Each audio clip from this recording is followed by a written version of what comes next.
will praise your name. When times of need carry on, I will praise your name. I will praise your name. Though darkness falls all around, I will praise your name. I will praise your name. If I forget what I found, I will praise your name. I will praise your name. For you are faithful, Lord, you lift my head. You're my provider, you're my strength and joy. I'll trust you, Lord. I'll worship you. I love you, Lord.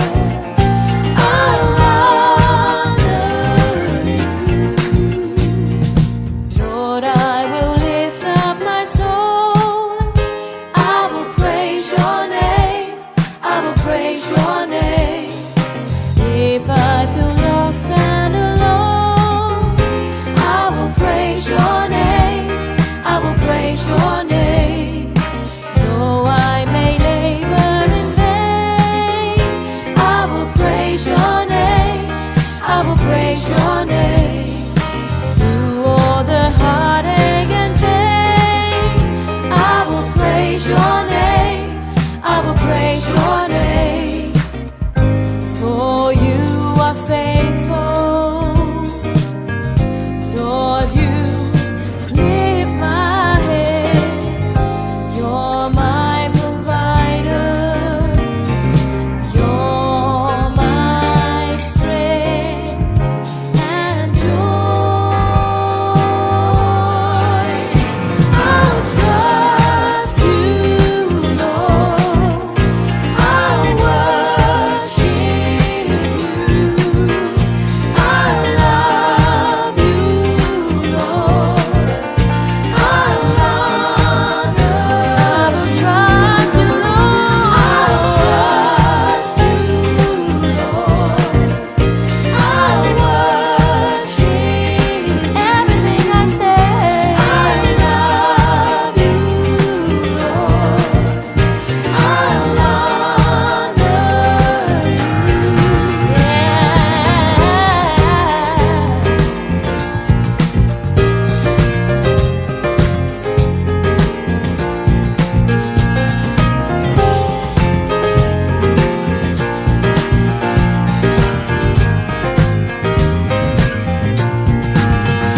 I'll trust, never let me go. I'll worship, never let me down. I'll love, forever I will love you. I'll honor, I'll trust every hour, every day. I'll worship, that's why I worship you. I'll praise you, Lord. I'll honor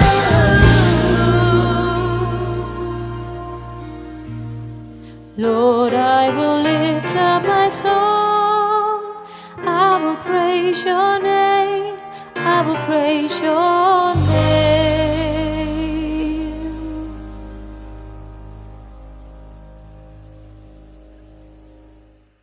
Hallelujah. Let Lord Jesus Christ shine forth. Good morning, good afternoon, good evening, wherever you are joining us. Welcome to another live stream with DCCI Ministries. And tonight we do have privilege of having Anthony Rogers with us. Peace of Christ be with you, brother. And also with you. How are you doing, brother? I'm doing great. I can't remember if I said sorry for last week. Uh, I let I let you down. Actually, first you let me down, and then I let you down. I think we are even there. But I'm sorry about last week. We did have you last week, but we did have some issues. Some issues came up middle of the live stream, and then therefore we had to reschedule it for today. Anthony, why don't you tell us a little bit what have you been up to? How is life going with you? Give us a little bit update with you, your family, your ministry. Sure. So, as you know, and some of your guests will know, I am a pastor here in the United States on the East Coast. I serve specifically in the prisons, and because of COVID, the prisons are locked down. So, a lot of my work is spent uh, corresponding with prisoners either through some sort of written medium or through phone calls, as well as sending them materials and stuff like that. I also have an evening job, which is different from that, but I won't give the details on it, lest some of the uh, unsavory guests decide to bombard me in that context. But aside from that, of course, I also run a YouTube page under my name, Anthony Rogers. So I do live streams there. In fact, I'll be doing one later this evening, I think in about 7 hours or so. I think that's 3 o'clock your time, but 10 o'clock East Coast time. And we'll be looking at the Gospel of Mark. So I wanted to start a series on that. I think I've already done one already, if not two. I'm pretty sure it's only one. We looked at the external evidence for Markan authorship, and today we're going to be looking at the internal evidence for Markan authorship. And as far as family goes, everyone's doing well here. I have 4 children, and my youngest has a immunocompromised health situation. So although I do have certain duties that take me out and about to some degree, I am pretty careful just to keep her safe. But everybody's doing well here. And recently I did a debate with Unitarian philosopher / rationalist Dale Tuggy. And so because of that, Unitarians are all aflutter. They're all concerned. They're acting like I beat up their boyfriend. But that is what it is. Uh, I won't say more about that. But I will say this. Here's something. Sorry. Here's something interesting about it. They have a Sorry. Facebook page linked to this guy's work, where a lot of his fan base goes and so forth. And you won't be surprised to know that a lot of Muslims are members on that page. And so Muslims and Unitarians are basically, Working they're all together. coming after me on the page. Not just me, they'll talk about other people. But lately, they've just been a buzz talking about me. And I just find it interesting, although not surprising, that Muslims and Unitarians are bedfellows, right? They're basically kissing cousins. They're basically peas in a pod. They're the same religion with very little difference, right? The only difference between them is the character of Muhammad. But both of them alike have false God. Both of them have no Christ who can truly save them from their sins.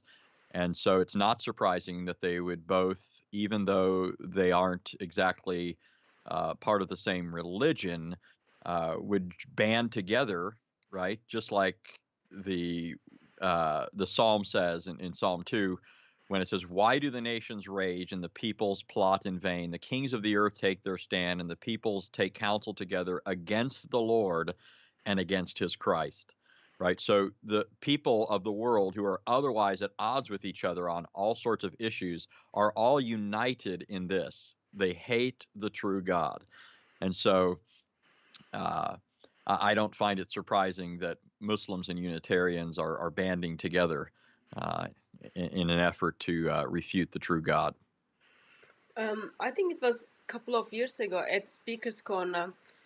Um, I usually engage with Muslim people, and I noticed they were using Jehovah Witnesses arguments and Unitarian arguments. I was like, oh, like they don't even do their own homework. They just like steal other people's arguments and then bring it to corner.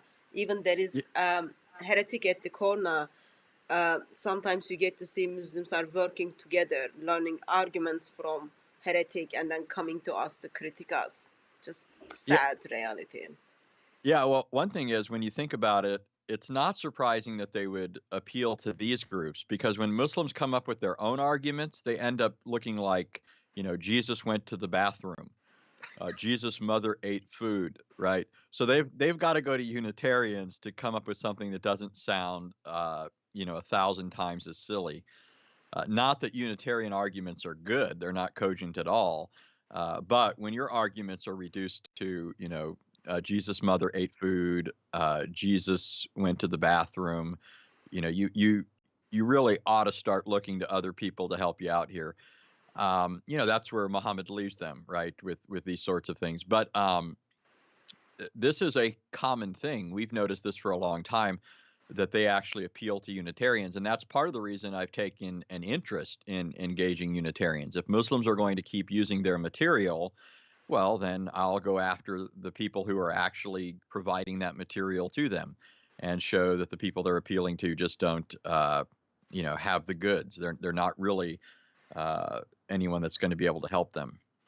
But there's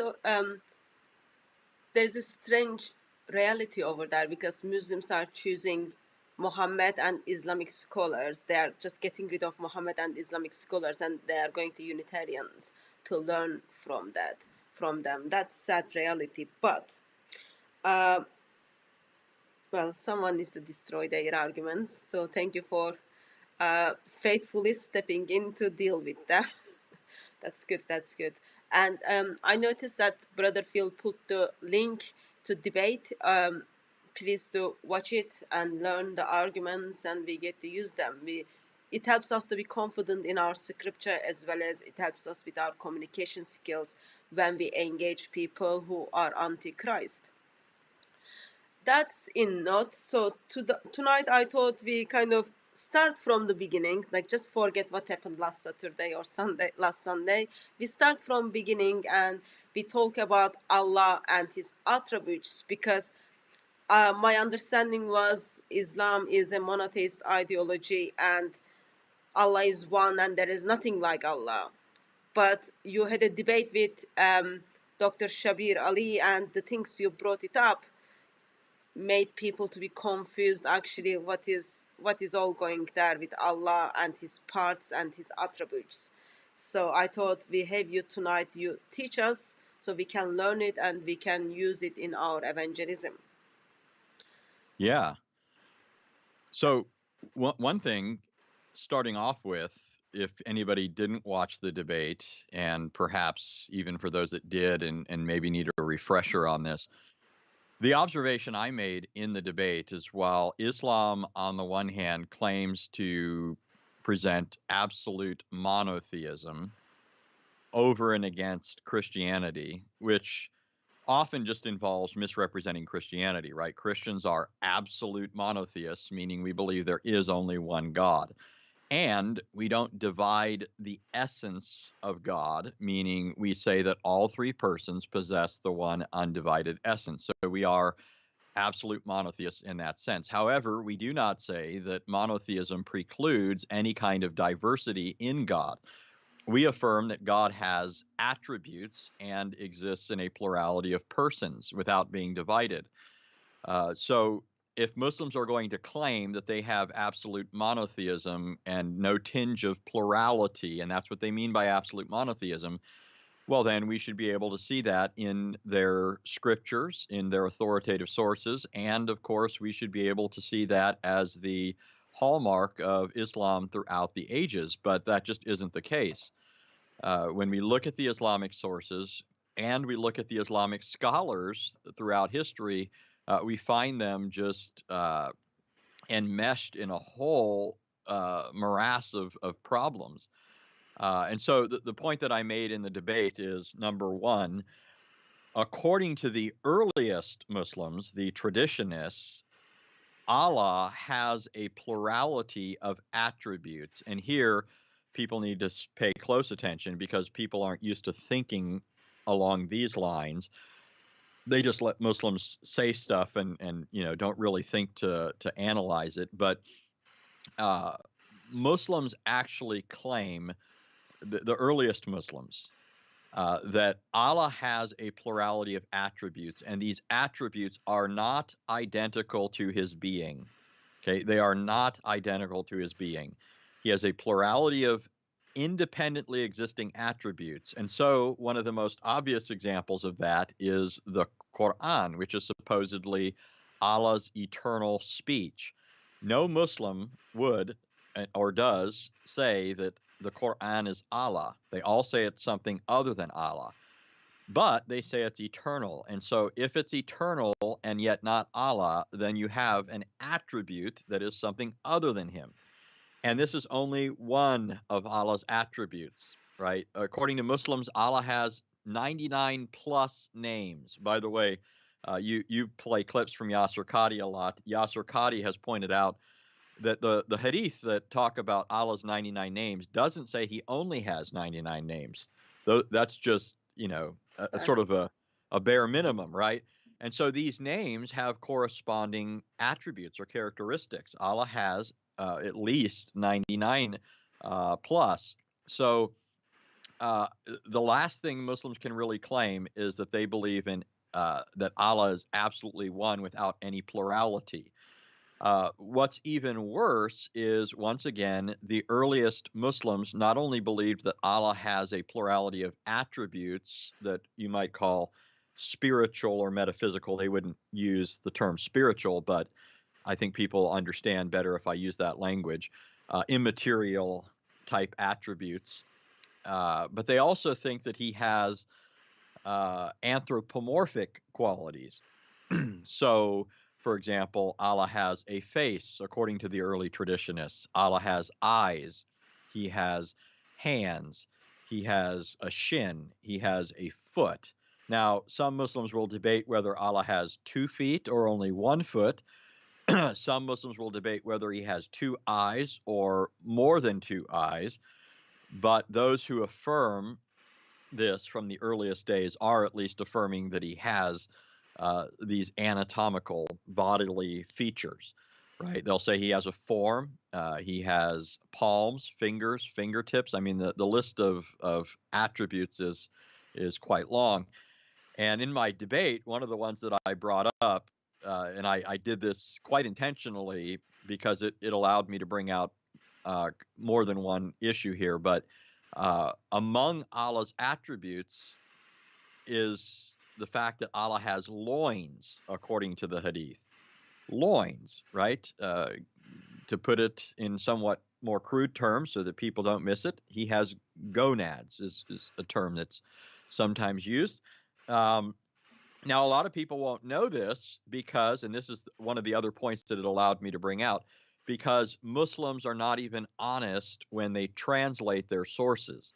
Okay, there are 3 hadiths in Sahih Bukhari where the original Arabic says Allah has loins. Now, everybody, I think, through some of the stuff you've talked about, knows about Allah's about the womb, right?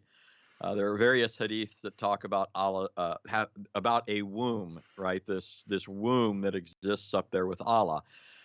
Well, in some of these hadiths, particularly 3 of them found in Sahih Bukhari, when they're translated into English, it drops the reference to the womb grabbing hold of Allah's loins.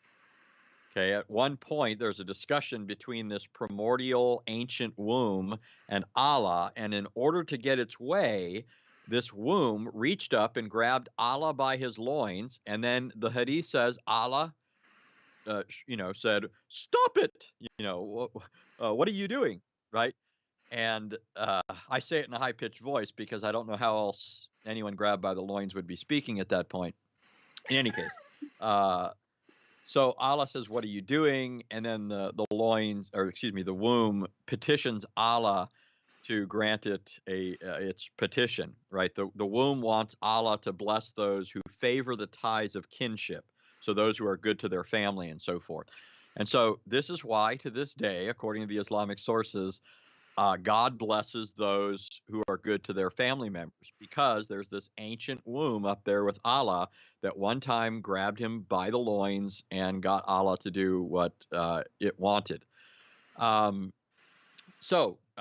point is that the Islamic sources were understood by the earliest Muslims to teach that Allah has a plurality of attributes, including physical bodily appendages. Now, as time develops, they start trying to refine this, because people, when early on, people will just swallow this sort of thing, but eventually they start to see there's problems here. And you could already start to imagine some of the problems. If this is true of Allah, then how can Allah be the creator of the world, right?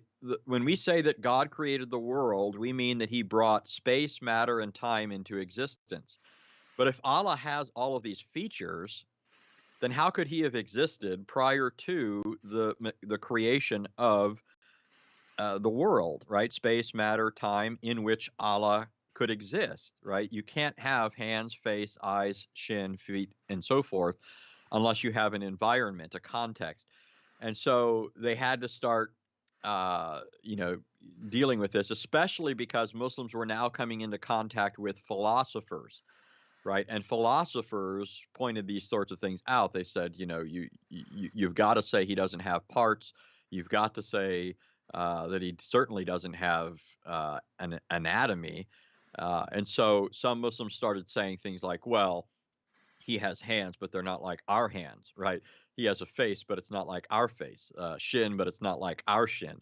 And the Islamic expression is bila khaif, right? We don't ask how, right? We just say he has these things because he says he does, and we don't ask how, right? We just shut our thinking processes down.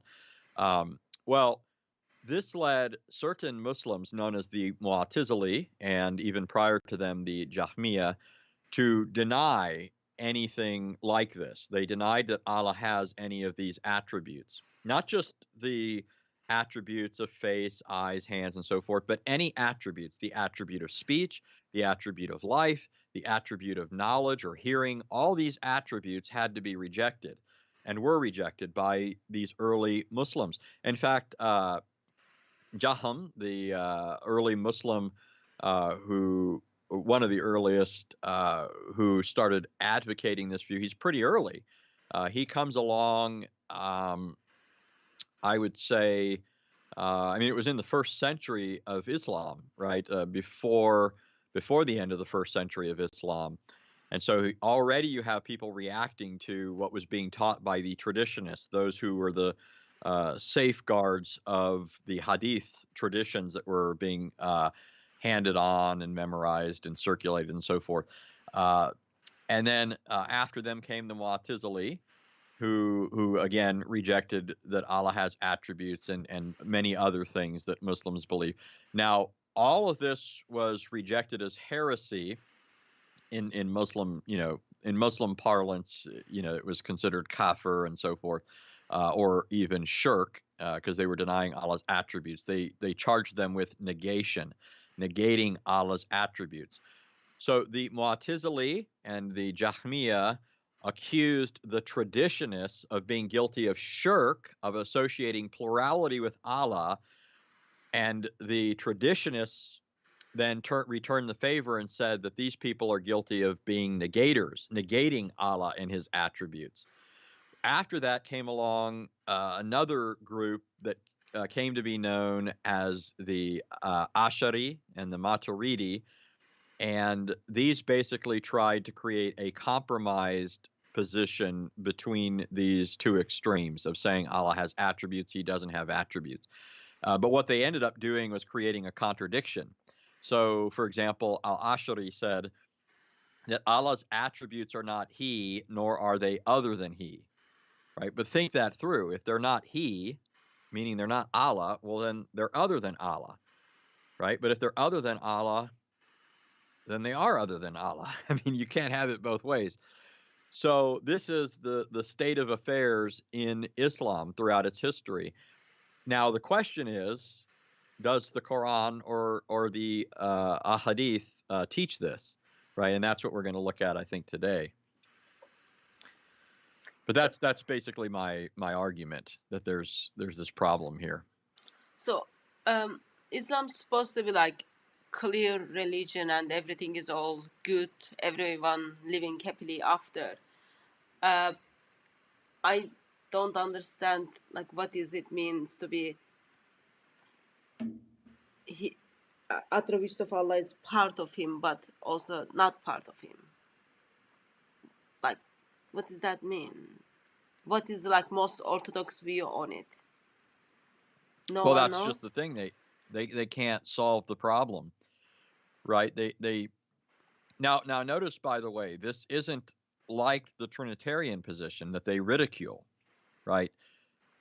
When Christians say that God exists in three persons, we're not saying that there's this person here and then this other person somehow added to him, right? Who's some separately existing being who could be divided from him or something like that. We're saying there are three persons who exist in the one God, who possess the same divine nature. But Muslims are actually saying these attributes are something other than Allah's essential being, and they're other than each other.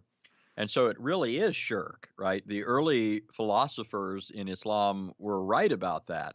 The problem is, because they rejected the Trinity, they couldn't solve the problem either. When the Mu'tazili said Allah has no attributes, they ended up saying that Allah can't be defined. If Allah has no attributes, what do you mean when you're talking about Allah? Right? When we say God, what do we mean? We mean that being who is omniscient, omnipotent, he knows all things, he's all powerful, he's all wise, he's all good, right? When Muslims talk this way, they're kind of pulling the wool over other people's eyes or even their own eyes, because in their system you can't really say that, because these attributes are something other than Allah, right? In addition to him. So they're not really definitional of his being. I mean, so you just have this huge problem, and this brings out another issue. This is why I started thinking about this. Muslims, as you were just talking about, they say that their religion is simple. They say that it's clear, and this is one of their main talking points. When they go out and do dawah, they are always saying our doctrine of God is simple. Everyone agrees on it. Christians have a complicated doctrine of God. Now, I'm not critical of the idea that talking about God can be complicated. We shouldn't expect it not to be, right? We're talking about God here. And if something in creation can be complicated, and there are all sorts of things that are complicated, then we shouldn't expect anything less when it comes to God. But Muslims are the ones who argue that their doctrine is simple, clear, and agreed upon by all Muslims. But none of those things are true. Their doctrine is not simple, and it is not agreed upon by Muslims. They're at war with each other. There are videos online. You go to Speaker's Corner, you see this more than I do, but there are videos online where these groups are actually present and arguing with each other over Allah's attributes, right? And this has been going on for 1,400 years. So the point I'm making here is not a criticism that this can be complicated, but that Muslims claim it's not complicated, and they use that as an argument to prop up Islam. Islam is complicated. Its doctrines are difficult for the average Muslim to get through, and so I mean, it's just not honest when they engage in that, or perhaps they're just ignorant, of what's actually the case. So, just the language I can understand. When we say attributes of Allah, we are talking about speech of Allah. We are talking about Allah to be eternal, His will, His power, His knowledge, His sight, His hearing, judging, punishing, forgiving, providing, alongside of His body parts. Correct? Okay. Right. Yeah. And let me just read a Muslim for you here that admits this, just so you know I mean, first of all, what's most important is that this can be demonstrated to be an issue. There is this discussion in Islam throughout its history. That's what the facts say. But here's a Muslim basically admitting this. This is from Muhammad ibn Khalifa al-Tamimi, and this was translated by Abu Safwan Farid Haibatan, and it's called Tawheed of Allah's Most Beautiful Names and Lofty Attributes, the Belief of al-Sunnah wa al-Jama'ah. And here's what he says. This is page 35 and 36. The realm of the names and attributes is regarded to be one of the most dangerous areas because of the fact that it has been the subject of severe and complex differences. Okay, severe and complex differences. I'm still quoting now. This war broke out between the Salaf at one end and the philosophers, al-Kalam, and the Mushabiha at the other. These are just terms for so he's saying that this disagreement broke out between the Salaf, the early companions, and the scholastic theologians in Islam, and those who they think were guilty of likening Allah to his creation, the Mushabiha. And then it says, hence it is from the obligatory duties of the students of knowledge to profoundly understand to a deep level the truth that is based upon the book and Sunnah. So he's saying because this is such a serious, severe, and complex issue, fraught with many dangers, Muslims have to make a special effort here to really understand these issues. Okay, so this just is the reality of the case. Muslims are not being honest, or at least not showing themselves to be familiar with the issues when they claim that their doctrine is simple and clear, and so forth. So what would you say to the statement such as the attributes are not identical to Allah's essence, they are distinct from his essence? That's shirk. If you have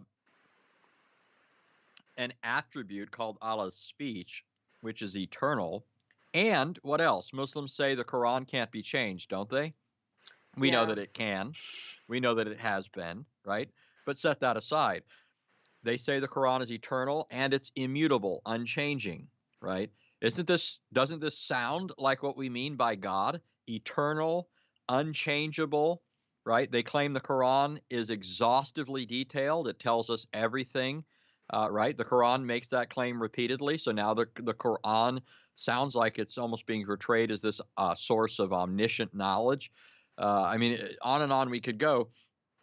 Moreover, there are Islamic sources that even talk about the Quran as though it were a person, right? Remember, there are hadiths that talk about the Quran on the day of resurrection interceding for Muslims. So because Muslims spend time memorizing it, reciting it, the Quran is called their companion. So it says that their companion will appear on the day of resurrection as a pale man and will intercede for them. So now you've got this thing that will appear as a man, has the power to speak and intercede. It's eternal. It's immutable.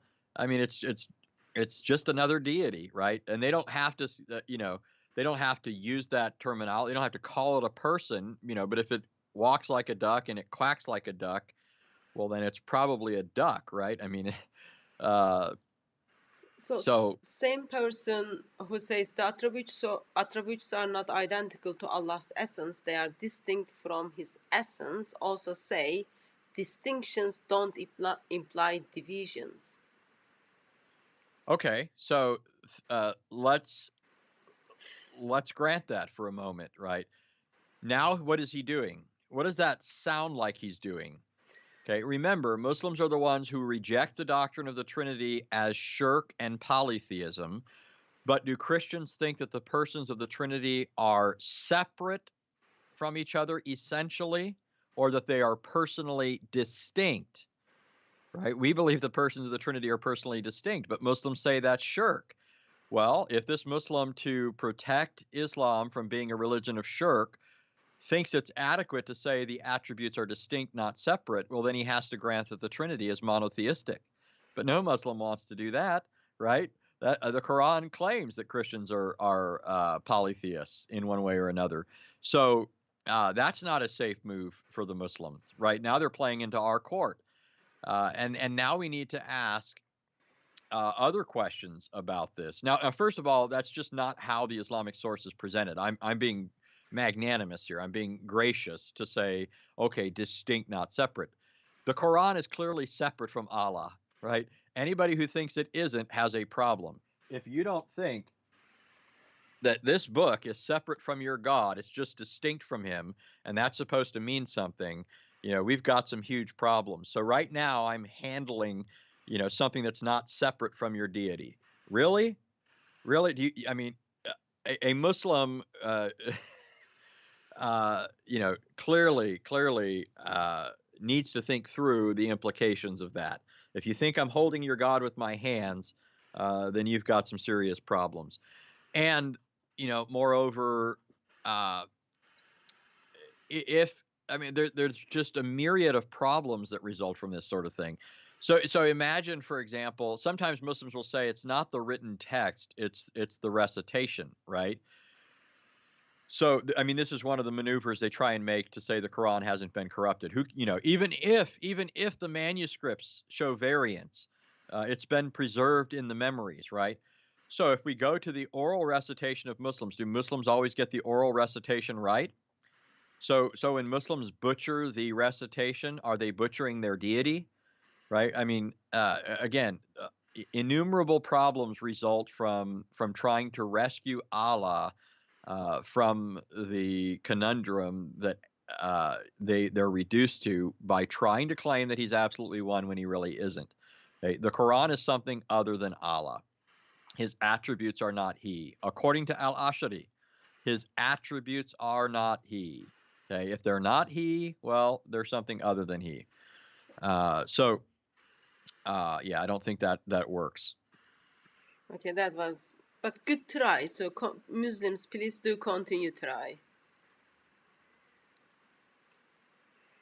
Okay, I'll let you continue. Okay, so pardon me, I thought you were going to talk, so I took this bite of something. Oh, I forgot to eat before the show, sorry. so I'm making sure I don't pass out somewhere along the way. No, I'm fine. So I want to look at the sources now. I've basically just given kind of a historical breakdown, and this represents the different schools of thought that now exist in Islam. But remember, the earliest school was the traditionists, those who affirm that Allah has these attributes. They're independently existing things. They include physical parts.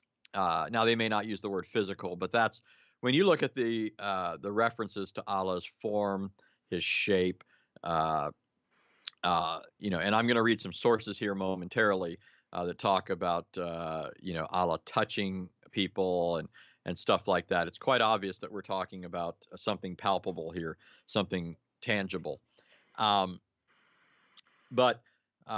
one of the things that I want to do before looking at this, because this is what inevitably happens, okay, I need to anticipate something, because Muslims always want to bring up the Bible, right? And now, even though I'm going to say something about this, Muslims are still going to do it, right? They can't help themselves. But number one, we're talking about the Islamic sources. It's irrelevant what the Bible says, right? It does not. If you're in a sinking boat, right, and there's somebody else in another boat that points this out to you, right? You're passing by a boat, your boat's sinking, and somebody in the other boat says, "You're sinking, you're sinking." It doesn't do you any good to say, "Well, your boat's sinking too," right? You're still sinking. Okay. Now, I don't believe that Christians are in a sinking boat. I'm just trying to give an analogy here that will hopefully help Muslims see why it's irrelevant to bring up the Bible. It doesn't matter what you think the Bible teaches or how much you don't like the Bible, right? It doesn't matter how much you hate the Christ of Scripture or the gospel of Christ or any of those things. That's not going to rescue the Quran, okay? But the reason they bring up the Bible is because they think the Bible also attributes these kinds of things to God. They think that it says God has face, hands, and so forth. Okay. And they think then when I read the Quran or the Islamic sources, I'm not being fair when I say that it teaches these things if I don't think that the Bible teaches these things. So let me clarify this. It is true that the Bible uses certain figures of speech for God, okay, that include references to things like hands, right? For example, Psalm 19 says, "The heavens declare the glory of God, and the skies proclaim the work of his hands." Okay. Psalm 91 talks about God covering people or protecting them under his feathers, right? This is all poetic imagery.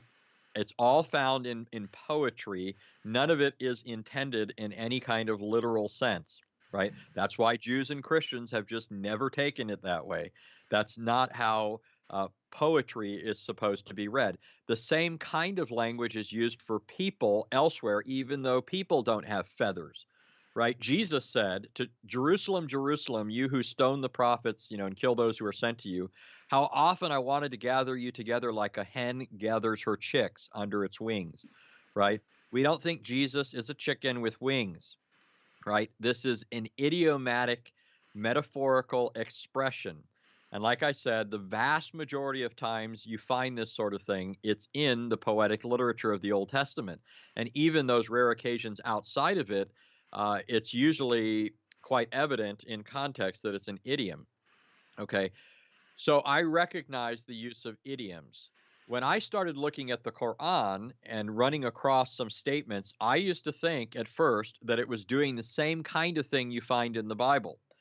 I used to think that if you run across a reference to Allah's eyes or his hands, that it was just saying the same sort of thing, right? These are just figures of speech. It's not to be taken literally. But here's what started getting to me. This is the first verse that really started getting me thinking. Okay. You're familiar with the numerous times in the Quran where it talks about the angels being commanded to bow down to Satan, right? So the angels are commanded to bow down to Satan, but I mean, excuse me, to Adam, but Satan refuses, right? Now think about this, even before getting to the body parts here. Uh, Satan objects to bowing down to Adam. Now remember, according to the Quran, you can't prostrate to anyone but Allah. It's shirk, right? So Satan, in effect, is refusing to commit shirk. According to Islamic standards, right? You can't bow down to anyone but Allah. But here's Allah commanding shirk. Here's Satan resisting this command to commit shirk. But now, why would Allah command people to bow down to Adam? Angels, Satan, and so forth. Uh, and what is it about Adam that makes him so special? What is it that makes him a fit object of prostration or worship? According to Surah 38:75, we're given the reason. In Surah 38:75, Allah says, "How can you refuse to bow down to somebody that I created with my own two hands?" Okay. Now, notice a couple of things here. Number one, Allah says, "Someone I created with my hands." Okay. But he also says two hands. So it's very specific. It makes it makes it quite precise, right? And moreover, it says my own two hands. So it's emphasized. Okay. Allah is saying, this is the reason you should have bowed down to Adam. I created him with my own two hands. So think this through.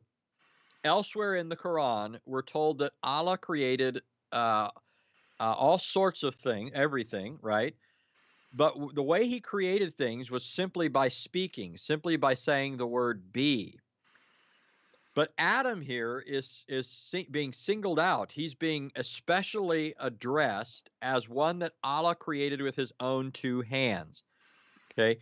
If the Quran is not saying that Allah created Adam in some unique way, namely with his own two hands, but it was created in the same way as everything else, then there would be nothing special about Adam. There would be no reason why Satan should bow down to Adam rather than everything, right? If this is just an idiom, right? Allah created him with his two hands. If that's just an idiom for how Allah creates, well, then it would be grounds for prostrating to everything, right? I mean, I'm hoping the listeners are following through with this. If creating Adam with his two hands just means that he said be, like he said with respect to everything else, and this is the reason why Satan is supposed to bow down to him, then he should also bow down to everything else, because everything would have been made by Allah in this fashion, right? There has to be something about this that's special and unique to Adam. Now, when you look at the Hadiths are explicit, they're clear that Adam was a unique object of creation. He was uniquely created with Allah's hands. According to the Hadiths, Allah created only four things with his hands, or did four things directly with his hands. They say he created Adam with his own two hands. He planted the trees of the Garden of Eden with his own hands, so he got soil underneath his fingertips, apparently. Maybe poked himself with a couple of thorns along the way. Third, we're told that he created the pen directly, and he wrote the Torah with his own two hands. In fact, there are even some sources that say that he was kicking back on a rock, and you could hear the screech of the quill as he was writing. Okay, so that's number one. The Islamic sources say there were four things that Allah created directly with his own hands. So there's something special about how Allah created Adam that distinguishes him from everything else. Moreover, there's a mass narrated hadith. It's a mutawatir hadith where it talks about people on the day of judgment going to various people hoping that they will intercede with Allah for them, right? And each person that they go to was a alleged prophet from the past, and each prophet turns them away, saying, "I'm not worthy, go to somebody else," right? So they first go to Adam, and he says, "I'm not worthy, I sinned, go to Noah." They go to Noah, he says, "I'm not worthy, I sinned, go to Abraham." Abraham says, "I'm not worthy, go to Moses," and so on down the line. And then you come to Jesus. And what's interesting in the hadith is Jesus doesn't say I sinned, because of course Jesus didn't sin, right? According to the Quran or the hadith, he never sinned. But he does say, "Don't go to me, go to Muhammad," right? According to the hadith. So there's no real good reason why Jesus couldn't have interceded based on the logic of the hadith. It's just this gaping hole there for why he would turn people away when he's the only one who's sinless in this whole chain of people. But here's the point. Everybody in this chain of prophets has something special about him that the people think makes them worthy to intercede with Allah and give them a favorable reply, right? So, for example, the reason they go to Jesus, according to the hadith, is because he is Allah's word and a spirit from him. So that's what made Jesus special. That's why they thought he could intercede with Allah. Okay. The reason they went to Moses is because Moses was someone whom Allah spoke to directly. Okay. So it says they went to Moses, right? Because he's the one to whom Allah spoke directly. So that's what made Moses special. The reason they went to Abraham is because he was called the friend of Allah, right? So that makes him special. Guess why they went to Adam? Why did they think Adam was so special? Why did they think Adam would have some pull with Allah? He's created by his hand. He was created with Allah's own two hands. Now, there's another hadith, right? Really, there's several different hadiths, and when you put them together, you see the logic of what's going on. But these other hadiths, and by the way, I'll give you a link to the article where a lot of this information I put down on Answering Islam. I have an article on a lot of this. I'm about to bring out some other material I don't have anything online for, but this is all on answeringislam.org.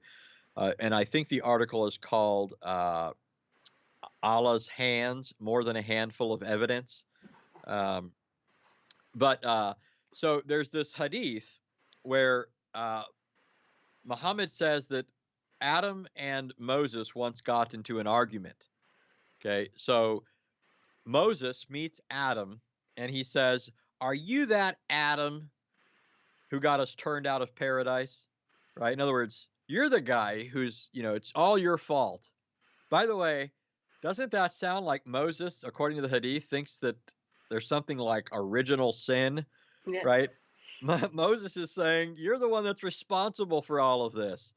We all got kicked out of paradise because of you, right? But in the Hadith, Moses says, are you that Adam that got us kicked out of paradise, even though Allah created you with his own two hands, right? Then, now you might think that Moses got the better of this exchange, but not according to the Hadith. Adam actually, gets the best of Moses here, because Adam says, are you that Moses that had the Torah, that Allah, hold on, I'm going to skip a part of this Hadith just for this point. He says, are you that Moses that was given the Torah that had been written 40 years before my creation? In other words, the point of the Hadith is, it was already written before I ever sinned in the Torah that you were given. So you knew that my fate was already written, so don't blame me, right? So now Adam's actually blaming God, right? He's blaming God for this.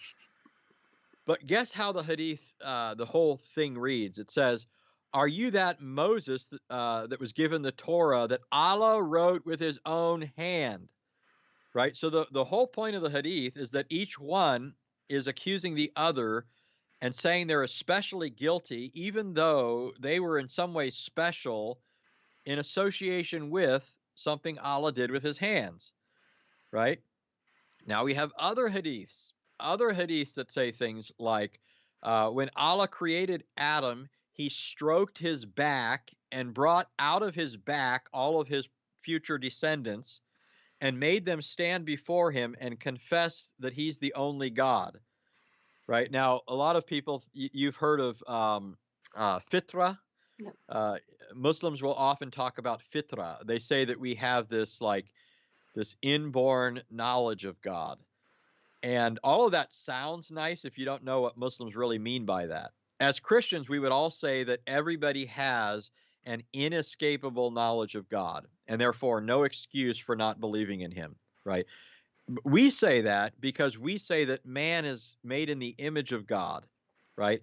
As God's image bearer, surrounded by God's revelation, it is inescapable for man to know God in some sense, right? We see the evidence of his handiwork all around us, right? And even our own consciences bear witness to his existence.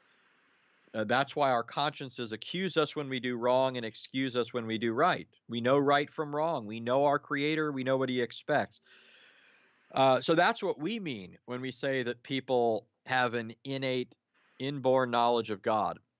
But Muslims actually think people know that God exists because God actually took us out of Adam's body before he ever created us. After creating Adam, he stroked Adam's back, got out his descendants, and told them he's the only God. Then he put everyone back in Adam's loins, right, so that we would eventually be born. Now, think about this for a second, by the way. Why would Allah stroke Adam's back in order to get out his descendants? Where does the Quran think that semen originates? From Right? the ribs. Yeah, between the backbone and the ribs. Yeah. So here's Allah using his expert knowledge of the human body, Biology. how things work, stroking Adam's back, giving him a massage, right? So Allah was the first masseuse in history, the first massage therapist. And so, I mean, I could go on and on with these hadiths. This is why it's inescapable that the earliest Muslims would have believed that Allah actually has hands. And the same thing can be duplicated for all of these other attributes. So, Okay. here's a comment. Who says Allah don't and cannot have hands? But we say that we know in which sense. We say that we don't know which sense they are hands. Remember, Quran says Allah has power over everything. Okay. So, So Allah first has of all, hands, but we don't know what kind of hands. Like, we don't know if he kind of needs to put nail polish on his nails, or if he's got like 5 fingers, 6 fingers. I don't know, Yeah, I like, mean, or bigger than me, stronger than me, I don't know. yeah, I mean, Muslims, they only pull the wool over their own eyes with this, right? Uh, what they're saying is, we want to say that he has hands, but we don't want to deal with the difficulties that creates. So we'll just say we don't know how. But that doesn't help you. It doesn't matter what kind of hands. Muslims will often say things like, the foot of an elephant is different from the foot of a man, right? And so Allah, his foot is different than the foot of an elephant and the foot of a man. So what? I mean, if that's your view, it's still a foot of some sort, right? It doesn't help you to say that there are different kinds of feet, right? If your God has a foot, and it doesn't matter how deformed it looks, it doesn't matter how pretty it might look, it doesn't matter anything uh, relevant to the issue. He has an appendage, he has a part that compromises the claim of Muslims that Allah's absolutely one. And it strikes at the very heart of the claim that he created the universe. If he created space, matter, and time, what in the world is he doing with a foot? And where did that foot exist before heaven and earth existed? Right? I mean, this is just, it's a problem. So normally what Muslims will say, and I think this is what the commenter is, I think this is what is behind this comment. Ordinarily what they say is they'll appeal to Surah 42:11 and Surah 112:4, where it says there's nothing like him and nothing that can be compared with him. Right now, there are several problems with this.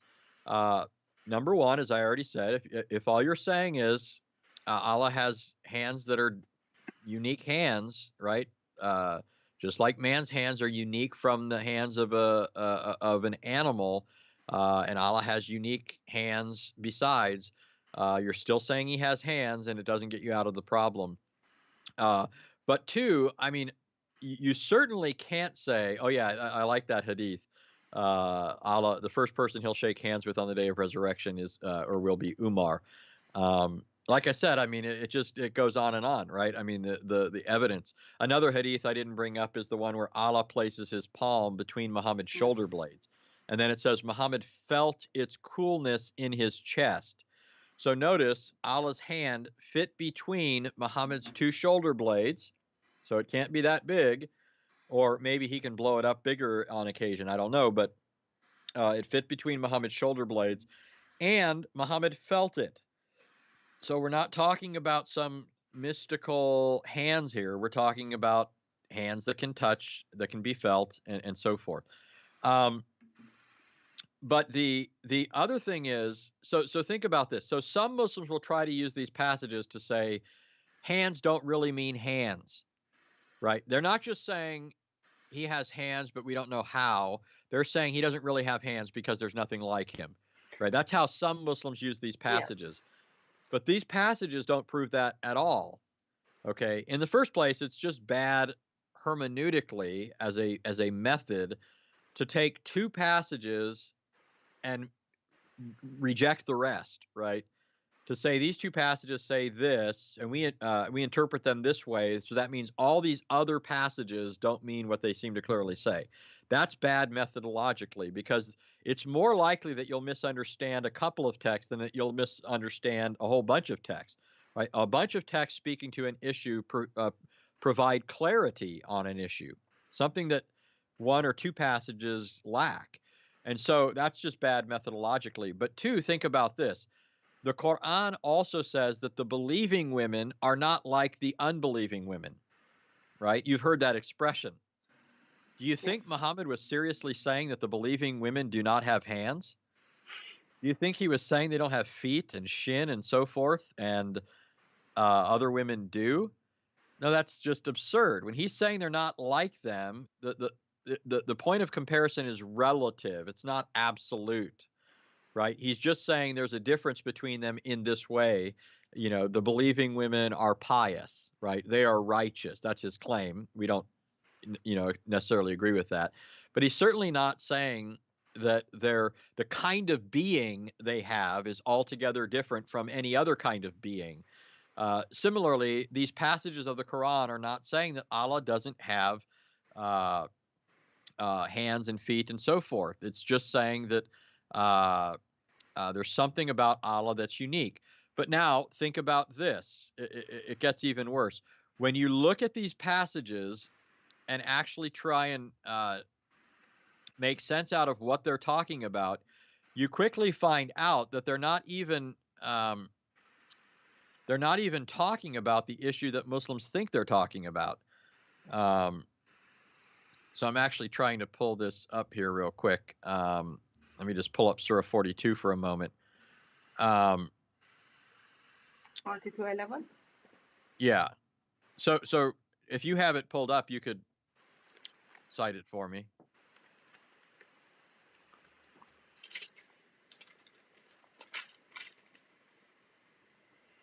He is the creator of heavens and the earth.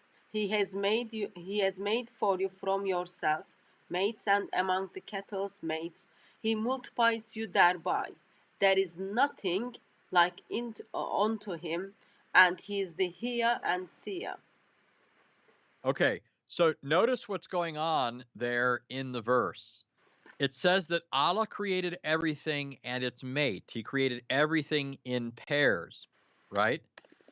So you have male, you have female, of men, of apes, of donkeys, whatever, right? Everything has its mate, okay? But then when it talks about Allah, it says there's nothing like him, meaning he does not have a mate. He does not have a corresponding partner, okay? It is not talking about Allah's attributes, that he doesn't have attributes, or that his attributes are it's not saying he doesn't have hands, feet, face, and so forth. It's saying there's not a female Allah. And that actually fits in with the argument made elsewhere in the Quran where it says Allah doesn't have a son or daughters because Allah doesn't have a spouse, right? But remember, all those arguments presuppose that if Allah had a spouse, then he could have a son, right? I mean, repeatedly, the Quran says he doesn't have a son precisely because he doesn't have a spouse. And that's the whole point that's being made in Surah 42. It's not saying Allah doesn't have hands. It's not saying he doesn't have feet. It's saying he doesn't have a mate. There's not another one like him, right? There's no female Allah up there with him. So this argument doesn't work. Now look at Surah 112 as well, and you'll see it's the same issue that's being stated there. When it says there's nothing that can be compared with him, it's not saying Allah has no attributes or Allah doesn't have face, eyes, hands, and so forth. Rather, it's saying that Allah doesn't have a mate with whom he can beget a child. Okay? In fact, read the whole surah, all 4 verses. Sorry, just coming, just a second. Yeah, it's a very short surah, so we can read the whole thing.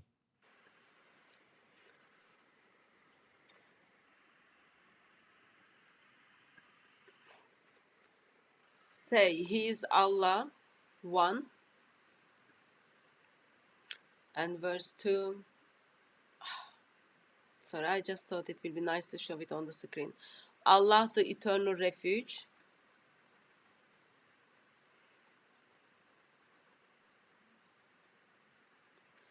He neither begots or is born.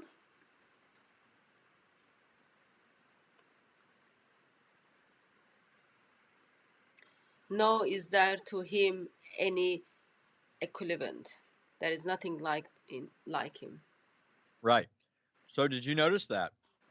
It says he does not beget, nor is he begotten. So the issue in the psalm is, or excuse me, the surah, the issue in the surah is that Allah has no offspring, right? He has no equal, no counterpart, nobody with whom he can produce or sire a child. And so the issue again is not that Allah doesn't have attributes, not that he doesn't have face, eyes, and hands. He just doesn't have, he hasn't met the right woman. That's what it's saying. That's all the surah is really saying. In fact, it cannot be saying, listen to this, it cannot be saying that Allah doesn't have the sorts of qualities that I've been talking about for this reason, among others. according to the historical setting of this psalm, or I keep saying psalm, I'm Surah. used to saying psalm more than I'm used to saying surah. I guess that's a good thing, right? But the Setting of the surah. yeah, the setting of the surah. Remember that Muslims say that this is part of the science of interpreting the Quran. You need to know the occasion of revelation. Why was this surah given? What was it in response to? What was the context of it? Now, that's all kind of weird to begin with because the Quran's supposed to be eternal. So I don't know why we're looking for a historical context for a book that's eternal. But let's just play along here for a minute. We always have to play along, don't we, with Muslims and pretend that we don't know something else. Well, in this case, the occasion is supposedly and there's actually several sets of narrations that talk about different things that gave rise to this surah. But we're told that certain pagans came to Muhammad and said to him, "What is your Lord made of?" Okay, who is your Lord and what is he made of?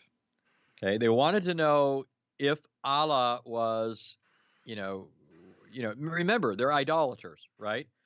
The pagans are idolaters. They think in terms of physical idols. Now, it doesn't mean the pagans didn't, it doesn't mean they didn't believe their deities existed apart from their idols, but the reason they had these physical representations of their gods is because they thought their gods could be physically represented because they had physical features, right? So when they're asking Muhammad, what is your Allah made of? They're asking Muhammad to tell them, about this deity, whether he's solid or not, and so forth. And what is that material? If you look at Surah 112 again, in fact, I should have, if I knew we were going to talk about this particular passage, I didn't know exactly what I'd bring up. I never know what I'm going to say before I say it. That's fine. But if people will look on islamawakened.com, islamawakened.com, okay, this is one of my favorite sites. And if you go to the upper column, it has a link which says Quran.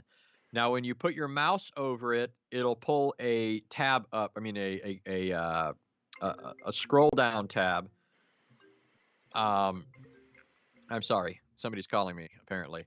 So if you go to it, it has a scroll down tab. But I don't want you to. I just want you to press Quran, not go down the tabs there. Just press Quran at the top. And if you press Quran, hold on. Sorry about this. All right. That was kind of rude of somebody. I think I can put my computer on do not disturb if I'm not mistaken. I don't know. I'll have to figure that out later. Anyways, so you go to Quran, and then if you look there, you'll notice that it has all the surahs, right, with the different verses. If you scroll all the way down to Surah 112, okay, so the second to last, or excuse me, the third to last one, and you press on verse 2. Okay, so some translations will say he is Allah, the one, the eternal, right? That's the eternal is what's sometimes translated in verse 2. God But if the you look at the eternal. Yeah, God the eternal, the Right. uncaused cause of all being. Right. Now look down these translations. I want you to notice something. The translation changes repeatedly. Some of them say eternal. Some of them say sustainer. Some of them say self-sufficient. All these words mean something different, okay? T.B. Irving says God is the source for everything. That doesn't mean the same thing as eternal, right? Safi Kaskas says eternal, but Wahiduddin Khan says it means the self-sufficient one. Dr. Lali Bakhtiar says it means the everlasting refuge. Dr. Kamal Omar says it means the independent and the one sought by everything. Talal Itani says it means God the absolute. On and on we could go, giving you different translations.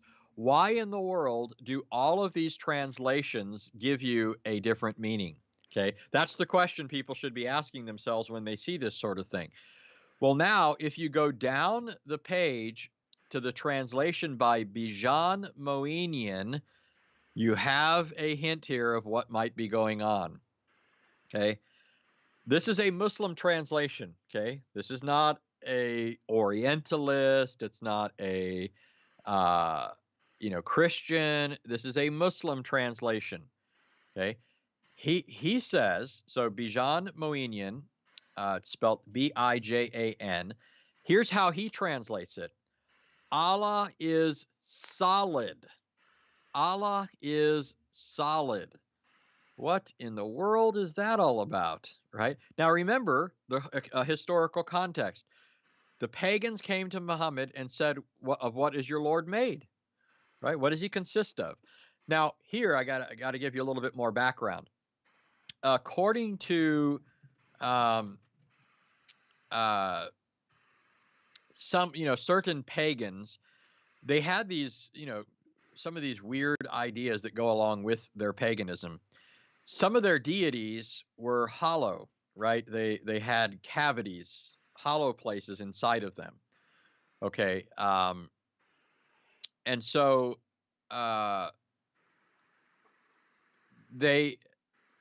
in other words, some of their deities were not considered solid, right? Like man has cavities in his body, right? We have a chest cavity. We have, various, stomach cavity. And this is what allows for certain things, right? It allows for the entry of food. It allows for us to speak. Well, if you look at, there's an interesting series of narrations in Al-Tabari where he talks about this sort of thing. And I'll just give you the gist of this. Al-Tabari, well, first of all, let me tell you this. Al-Tabari gives us a list of all sorts of people have discussed among Muslims the meaning of the word translated in Surah 112:2. Okay, what does it mean? There's all kinds of debate among Muslims. But the reason there's debate among Muslims is because they don't like the idea that it means solid. Okay, it's not that there's not a good basis for knowing what it means. It's that they don't like what that suggests, and so they look around for different meanings. Al-Tabari gives us something like 14 different opinions on the meaning of that word. But the one that has the best evidence, it actually has a chain of narrations back to Muhammad, according to Al-Tabari, is the meaning solid. Allah is solid, meaning he's not hollow. Okay? He is not hollow. Now, moreover, here is something Al-Tabari tells us. Now put this picture together. It goes back to a lot of what we've said already. Al-Tabari tells us that when Allah created Adam, he first of all created him like a lifeless statue. Okay, and he caused this statue of Adam to stand for 40 years before he breathed life into it. Okay, now one day during this 40-year period where this statue is just standing there, the angels stumbled upon it. Okay, the angels come across this statue and they're afraid, right? Suddenly they're struck with fear. Okay, now the question you should be asking yourself is, why are they afraid? What are they afraid of? Right? They're angels. Why would this statue make them afraid? Well, Satan is with them. It's funny how Satan's always with the angels, isn't it? Muslims say he's not an angel. Actually, the Islamic sources don't teach that. But anyways, Satan says to the angels, this is my paraphrase, look, fellas, I'm going to go over there and investigate, and then I'll come back over here and tell you what I find out, right? So we're told that Satan goes over to this statue of Adam, this unidentified thing, and it says that he entered in through the mouth and exited through his rear end.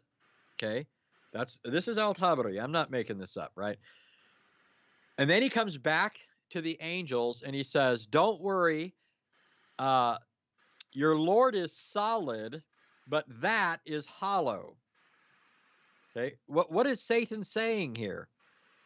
In other words, the whole point is they see this statue of Adam, they think it's Allah. But Satan goes over, and because he's able to enter through its mouth and exit through its rear, he discovers that it's hollow and therefore cannot be Allah, because Allah is not hollow, Allah is solid. Right? This was a pagan belief. It was a belief that Muhammad shared with his pagan countrymen. He didn't differ with them on this issue. It's found in Surah 112, and it's found in all sorts of hadiths and al-Tabari and so forth. So my point here with all of this is Surah 112 does not help Muslims claim that Allah doesn't have a body and hands and feet and so forth. What it's saying is Allah is solid. He doesn't have a companion. So there's nothing like him. There's no other spouse. And so he can't produce offspring. That's all it's saying. It's not saying anything like no attributes, certainly not no hands, no feet, no shin, no eyes. The story which statues of Adam, which waits for 40 years. Do you think so when it says like Torah was written 40 years before Adam, is that is the Torah written like before that, or is the Torah written after Allah give life to Adam? Yeah, it'd be before he gave life to him. But now that you bring that up, it actually shows us that, Allah didn't use his hands very much, but when he did, he was very busy, because this makes the creation of that statue with his hands coincide with the writing of the Torah and planting the trees of the Garden of Eden. So it's like he got really tired and, Multitask. yeah, he had to, it's like all this labor, I better, maybe he got calluses and or blisters or something, and he's been nursing his wounds ever since. Sorry. I never mean to make you laugh. But it gives me a chance to drink some coffee. Okay, so now we've got all those things, and we put together what it means, or we try to put together what it means there is nothing like Allah.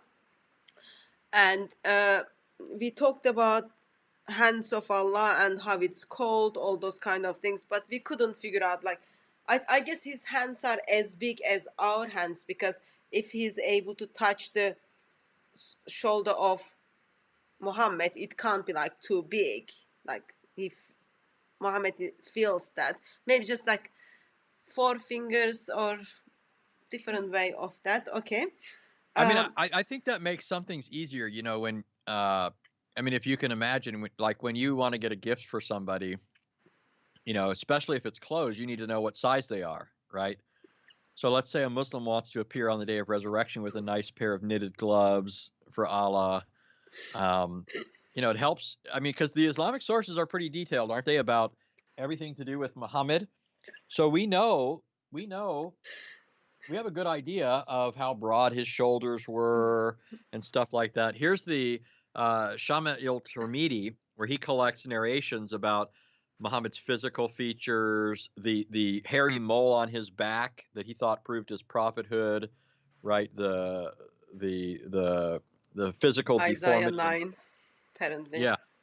Yeah. So we have a pretty good idea. So if people want to think ahead, be forward thinkers, it helps them know, maybe some kind of gloves for Allah, or and also someone just brought up the story where Adam says to Allah, "Finish me before it's too late, before sun sets." It takes time. It takes time for Allah to do lots of things, and poor Adam, like first he doesn't even know very basics, but he know sun is about to set and people don't work when sun sets. But anyway, sorry for distraction. Okay. So where are we now? Well, I don't know if there are any other questions, but I could always move on. Actually, so let's see here. Um, we could easily talk about evidence. I always like to start with the evidence for Allah's hands, just because the Islamic sources say a lot more about Allah's hands than anything else, Sure. right? But and so that, I mean, the more evidence you have, the clearer you're able to make something.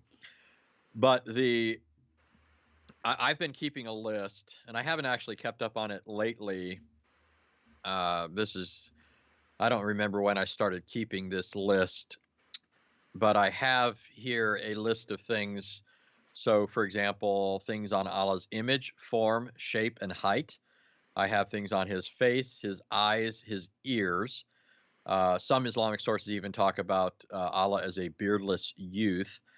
Um, I've seen things on Allah's arms and elbows, but I forgot to put them down in my notes.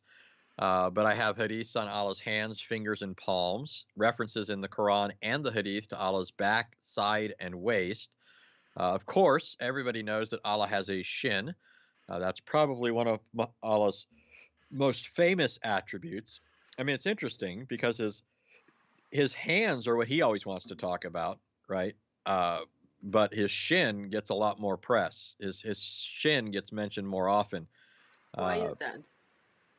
Well, yeah, I think um, I think because, well, I mean, one thing is it when you read the hadiths, you get the impression that it's an especially beautiful shin, right?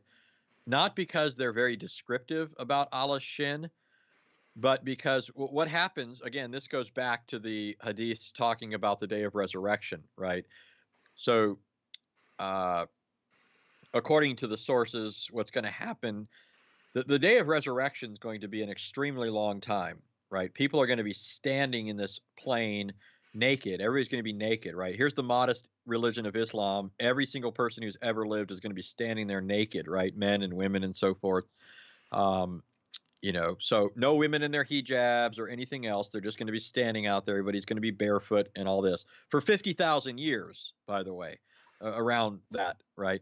And people are going to get really, really anxious about judgment, right? If you're imagine it's kind of like, you go to court. Let's say you got a speeding ticket and you're out there waiting for the judge to come. You're hoping for this to hurry up so you can take care of this, right? But the longer it takes, the more bothersome it becomes. Well, imagine, you're going to stand before God and you're going to answer for everything. And of course, we're not talking about the true God here, but in their minds, that's what they're thinking. It's the true God, and he's going to judge them. And they don't know that he really loves them because the Islamic sources don't give them that kind of assurance. Allah's just not that kind of God. And so they're really worried about what's going to happen. And so one of the things that will eventually happen is Allah is going to appear in something other than his true form. Okay, so he's going to shapeshift, okay, into something else. He's going to be like a disguise artist, right? Like one of those guys that puts on fake noses and puts on a wig and stuff like that. Yeah, but So Allah's going to. why do you need that on the day of resurrection? Like everything is kind of done. Why Allah needs to deceive people or reveal himself in different forms in the day It's of resurrection? probably just to keep in character, right? He's been deceiving throughout history, so maybe it's just he wants to keep it up. I mean, I don't know, but I mean, well, in the hadith, the idea is that the people who only worship Allah are going to refuse to bow down and worship him because he's not appearing in his true form. Okay, so at first this group is removed, then that group is removed until the last group that remains is only Muslims, right? And then it says Allah will appear to them at first in one of these other forms, and they're going to refuse to worship him. But then it says he's going to appear to them in his true form, and it says he will reveal his shin to them, and then they will prostrate to him, right? So I think the reason this gets addressed so much is because, the way the hadith puts this, it's like, who thinks of a shin being the thing that just especially proves to you that this is Allah? how in the world is that going to be so striking to people? Oh, obviously this is the true God right here. Look at that shin, right? That's just bizarre. So that's one reason I think people bring this up. Um, And he's like but uncovering that. And then we used yeah, to ask at the corner, like, does Allah shave his shin, those kind of things, but it didn't go well. mm-mm. No, I mean, now, I wouldn't put anything, past the Islamic sources. I mean, we're making good fun of it, but oftentimes something I think is laughable as a implication of something, and then I look in the Islamic sources and I think, my goodness, they do say this, right? So, for example, if Allah has these descriptions and he's got this beautiful shin, then you might think that Allah would veil himself like a woman would.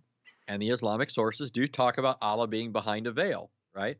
Yeah. So he has, there is a veil. And so I wouldn't put it past the sources to say that Allah shaves his shin. After all, like I said, there are some Islamic sources that talk about Allah being a beardless youth. Okay, there are actually sources. Now, those particular hadiths are, of course, rejected by Muslims. They really hate those hadiths, but they're still out there, right? And all the other hadiths I've been talking about are sound narrations, by the way, right? The day of resurrection stuff, Allah creating Adam with his two hands, stroking Adam's back, only creating four things with his own hands, the argument between Adam and Moses about Allah, creating him with his hands and writing the Torah with his hand, all that stuff is unobjectionable narrations. But there's other stuff that even some Muslims are uncomfortable with, but other Muslims weren't. Other Muslims talk about Allah having these things. And by the way, the Quran also says that Allah has a house. I mean, not the Quran, the Hadith Yeah. mentions that Allah He looks has a from the house. balcony. Yeah, yeah. So he struts around his balcony with his ravishing shins, and yeah, I mean, So with all those body parts, like, I know it's not funny, but like, it's funny in a sense, like funny yet not funny. What does it say to us about Allah? And like all this, there is nothing like him. He's all one. Just doesn't make that much sense to me. no, that's the issue. Now, one thing I'd say that might be worthwhile for people is, remember that Muhammad was it was kind of like a buffet, right? I don't know if do they have buffets over there in the UK? Yeah. Yeah, so I mean, I imagine there are buffets all over the world, but I had to make sure I wasn't using something that people don't know about. So at a buffet, right, you can go in there and you can pick whatever you want. Yeah. Right? I like that. I don't like that. Pass. I'll take this. Well, that was kind of the way it was for Muhammad. It was a sort of buffet. He was making his own religion, right? So he grew up with the pagans. He did pagan things. He picked up things from them, even though he was going to reject some things. But we still find all sorts of paganism in the Quran. He heard the Jews. He liked some of what they were saying. He heard the Christians. He liked some of what they were saying. He picked up things from Zoroastrianism and these other groups. And because he's doing that, he ends up including in the Quran conflicting things that don't fit together, right? Paganism doesn't mix with Christianity and Judaism. And even the Judaism that he's incorporating into the Quran wasn't pure Judaism. We're not talking here about just Old Testament religion. We're talking about people long after the time of Christ who had developed all these traditions, right? The Talmud and all of that stuff. And even some of the Christian material was apocryphal material, not even authentic, Christian stuff. So he's learning fables and other things. And so this is bound to create problems if you're not paying attention. I liken it to if you've been in the water before and you have a volleyball or a beach ball and you push it under the water, right? Because it has air in it, it's trying to get to the surface. So you can hold it under the water, but if you accidentally move your hands, it'll bounce, it'll shoot up and hit you in the face, right? Well, Muhammad's including all this stuff in the Quran, and a lot of it ends up, pushing to the surface and bopping Muslims in the nose. And so I give you an example. Everybody has heard Muslims claim that Allah can't enter into his creation, right? That's why they say Jesus couldn't be God. He couldn't be God incarnate because Allah can't enter into his creation. That's beneath him, right? Well, I think everybody also knows that the Quran includes references to Allah speaking to Moses from the right side of Mount Sinai, right? He incorporated that story from the Torah into the Quran. So Surah 19, Surah 20, Surah 27, Surah 28 all include references to Allah speaking to Moses. So you have this problem. If Muhammad's teachings really do lead us to the conclusion that Allah can't enter into his creation, that's why he's got to, use Gabriel. That's why he had to hire Gabriel and say, hey, will you be my liaison, the guy that talks to others for me, because I can't do it, right? I need an inside man that can do it. Well, if that's the case, then why do we have these stories of Allah speaking to Moses? So these are two things that don't go together. Allah can't enter into his creation. Allah did enter into his creation and spoke to Moses. So that's not the only thing you get in the Quran. So you get Muhammad trying to claim all sorts of things that he ends up contradicting because of this other material that he's grafting in. And that goes for the issue of Allah's attributes. He claims that Allah is absolutely one. But really, I mean, when you look at it, all the Quran is saying when it talks about Allah being one is it's just saying all these other pagan deities don't exist. Again, Muslims are the ones who are pushing the Quran beyond its limits. They're the ones pretending that he's absolutely one. The Islamic sources do not teach that he doesn't have parts. They don't, right? They teach that he has all these parts. They're only saying that Allah doesn't, Allah never got lucky. Allah never met a woman like him that he wanted to spend all of his time with.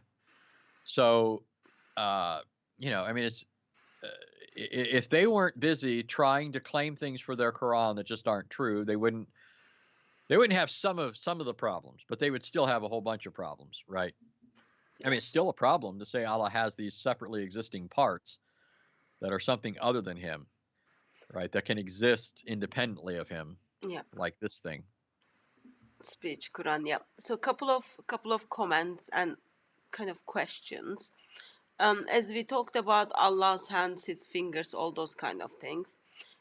Comment is, but your God writes with his fingers in Exodus on the tablet. So why are you talking about fingers of Allah? Why does everybody have to fulfill my words as if they're trying to prove I'm a prophet and even a better one than Muhammad? Because I say things that happen. Muhammad said things that didn't happen. I said at the beginning of the broadcast, I always have to begin with this because inevitably you get people that don't listen and aren't especially, and I'm not trying to be mean here, I just want the person to really get this. They're not especially good thinkers or deep thinkers. I stated at the beginning, number one, remember the analogy of the sinking ship. If you are in a boat and you're passing another boat and the person on the other boat tells you, hey, your boat is sinking, it won't do you any good to say, oh yeah, your boat's sinking too.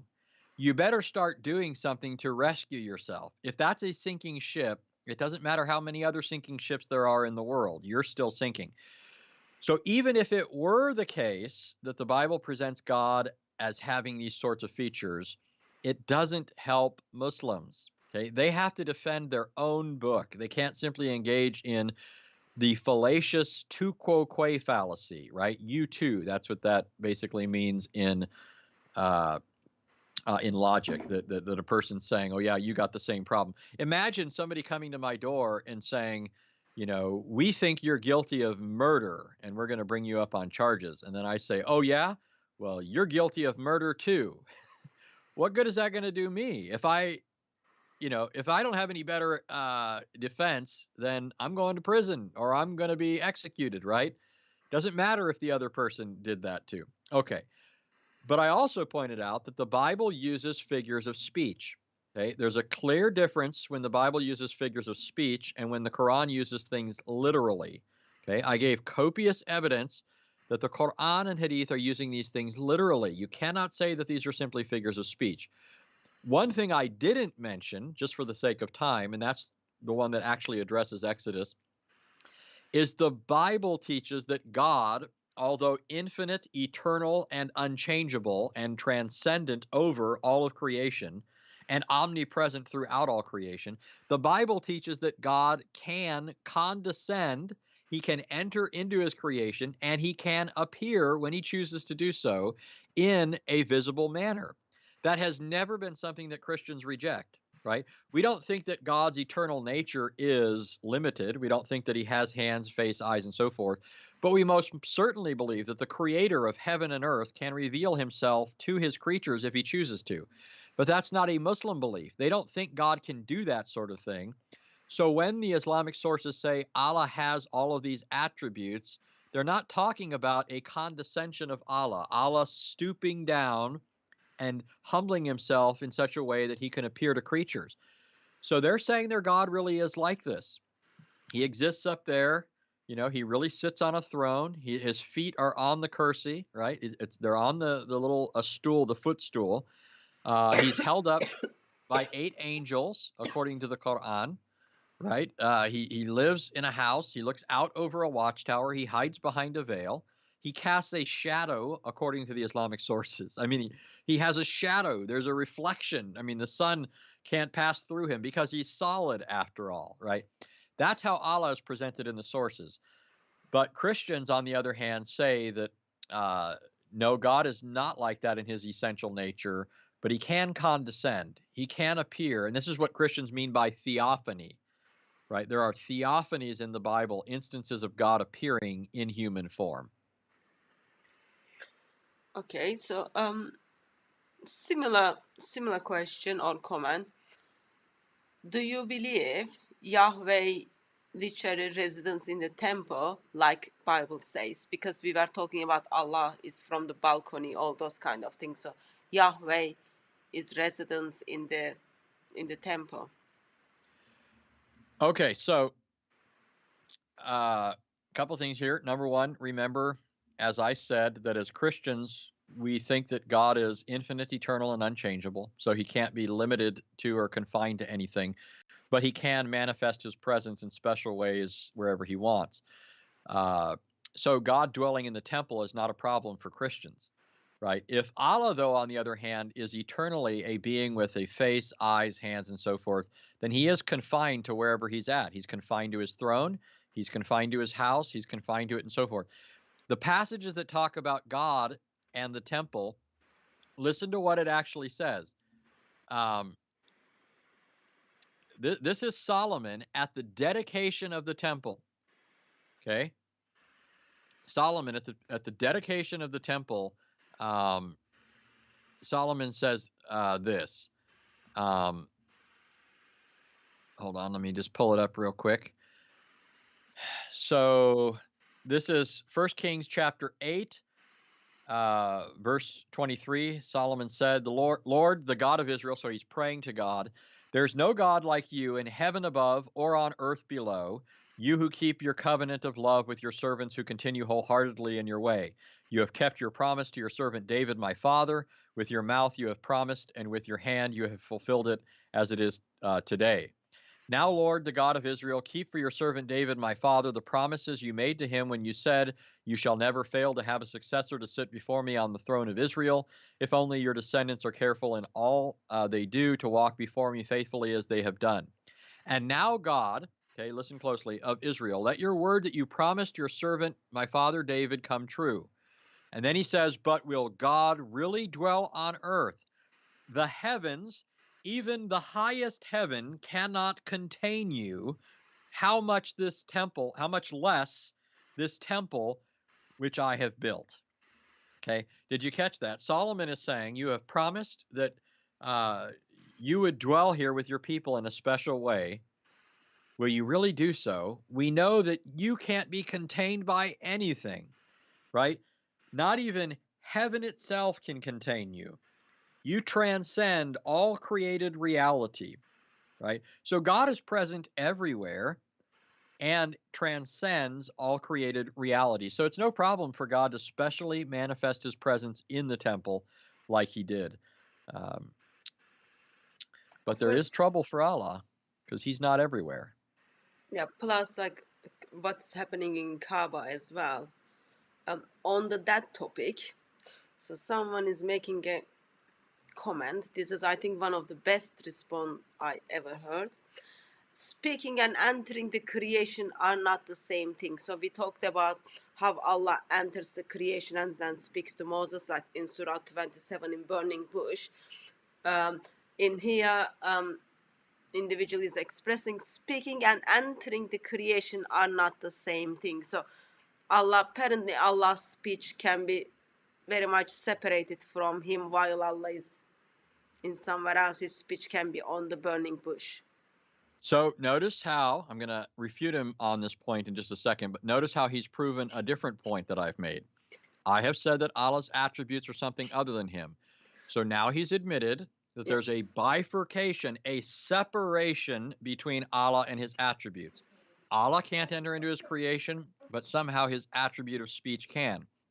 That's what we mean by saying Muslims are guilty of polytheism, of shirk, of associating partners with their deity. But now, let me just show you that the Quran itself does not say that it's simply Allah's speech that's heard in the creation. It's actually Allah himself who is present and speaking. So remember, there's 4 places in the Quran that talk about this. So here's Surah 19. It says, this is from verse 50, also mention in the book the story of Moses. So Muhammad is being told to mention the story of Moses. For he, Moses, was specially chosen, and he was an apostle and a prophet. And we, this is the Allah's we, right? And we called him from the right side of Mount Sinai and made him draw near to us for mystic converse. And out of our mercy, we gave him his brother Aaron, a prophet. You notice that? It doesn't just say that Muhammad heard or Moses heard Allah's words. It says, we called him from the right side of Mount Sinai and made him draw near to us. Near to my words or near to us? It says it drew near to us. Here's Surah 20, verses 9 and so forth, or following. But when he came to the fire, a voice was heard, O Moses, verily, I am your Lord. Therefore, in my presence, put off your shoes. You are in the sacred valley Tuah. I have chosen you. Listen then to the inspiration. Verily, I am Allah, and so on and so forth. Now, here's Surah 27. But when he came to the fire, a voice was heard. Blessed is he who is in the fire and those around it, and glory to Allah, the Lord of the worlds. It speaks of him being in the fire. Okay, so you can't. I mean, and this, by the way, just so people can tie this back in with some of the earlier conversation. Remember, I mentioned those different Muslim groups who are trying to deal with these things. Some said he has attributes, some says he doesn't have attributes, and so forth. The ones, the Mu'tazili were so embarrassed by this that they not only had to ignore the statements about Allah being present there and Moses drawing near to him, Allah being in the fire and so forth. They were so embarrassed by this that they didn't even believe that Allah's word or speech could enter into creation. Rather, they said that Allah created sound that was heard by Moses. So it wasn't even Allah's literal speech. Okay. So again, this Muslim has not only proven my point that I made earlier, that there's a bifurcation, a separation between Allah and his attributes. Allah can't enter into creation, but his attributes can. Number 2, he's just wrong about the Quran. The Quran does say that Allah was there. And number 3, this illustrates the very problem that the early Muslims were wrestling with, as I pointed out towards the beginning. On that, there is a question on kind of asking for reference. reference for the source that the traditionalists believe that attributes are exist independent of Allah. Okay, so here I'm trying to think if so you can go, there's a couple things you can do here. So I have a video on Acts 17 apologetics, and I think it's the video called Mutilating Allah. If it's not that, then look up my series called Allah the Man God, right? Allah the Man God. So MAN hyphen God.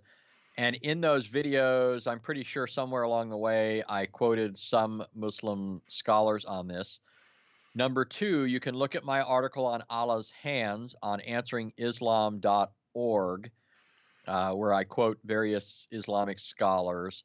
My main thing, I'm just trying to remember what I include in that article, because my main goal was to show the actual sources, the Quran and Hadith.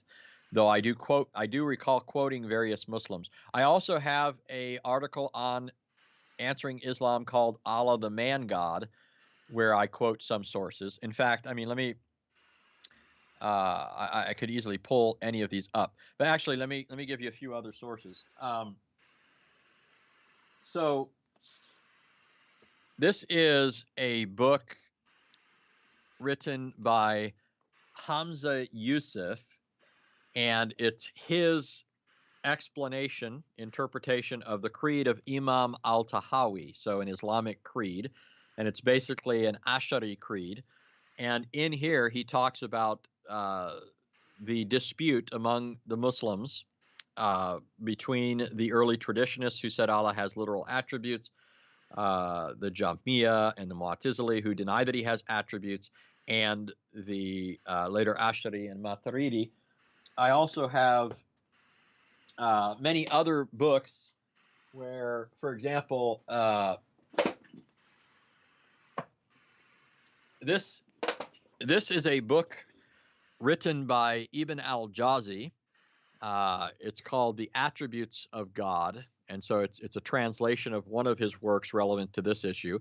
He was a Hanbali scholar, and he's actually writing against other Muslims in his madhab. So in Islam, you've got these schools of thought, and his madhab included people like Qadi Abu Yala and others who believed Allah had literal attributes. And so he's actually writing a refutation of these earlier Muslims. Okay. I mean, I have books galore that talk about this issue that I could recommend to people. Here are books. It's a 2-volume series. This is Uthaymeen's commentary on Kitab at-Tawhid, in which he talks about Allah having literal attributes. Here is Ibn Taymiyyah. Well, actually, it's Uthaymeen, the same person's commentary on Ibn Taymiyyah's Al-Aqidah al-Wasatiyah. And by the way, there's a Muslim online who's actually going through this series. Okay. In fact, I could keep showing you books here, but I think what's most helpful, I think if you, I did a video, I'm trying to remember which video it was, on David's channel, where I show you Muslims actually arguing that Allah has hands and stuff like that. Don't I? Or is that on my page? I think I might have to look and see if it's on my page. I think that's old video, so that's probably David's channel. Okay.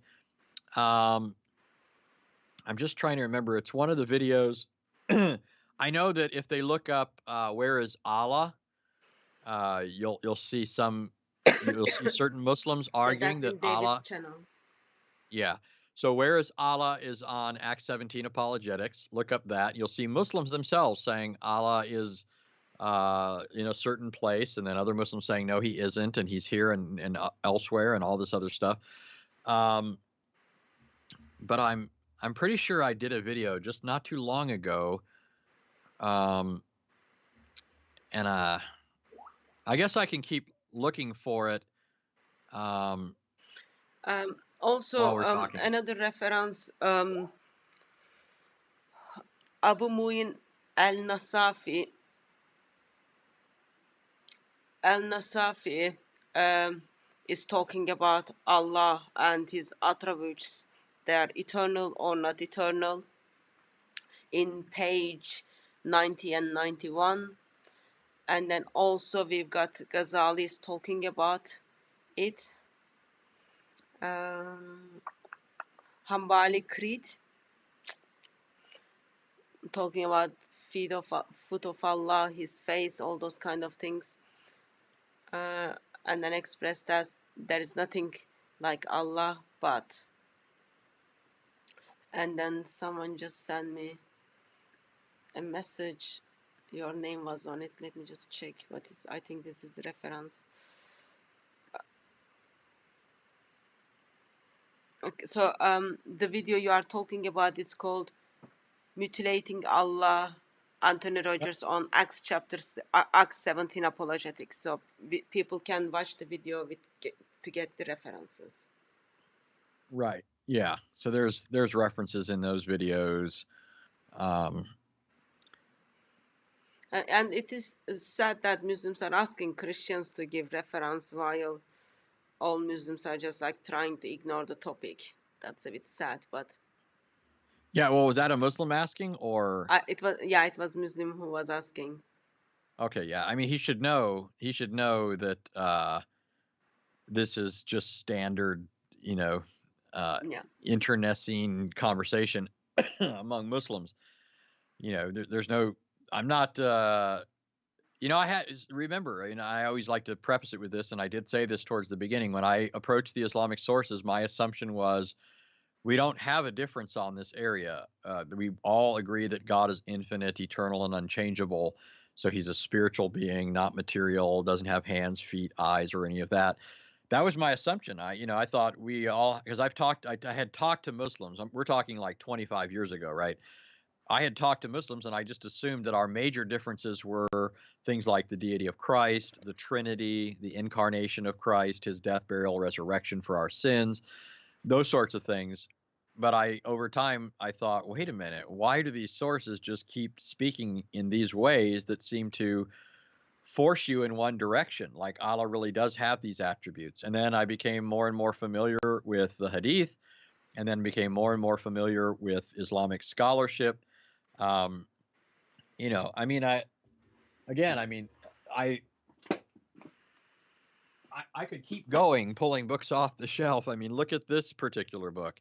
This book was written by Zulfikar Ali Shah. It's a massive book dealing with the anthropomorphic depictions of God, and he's trying to argue against it, but he's a Muslim.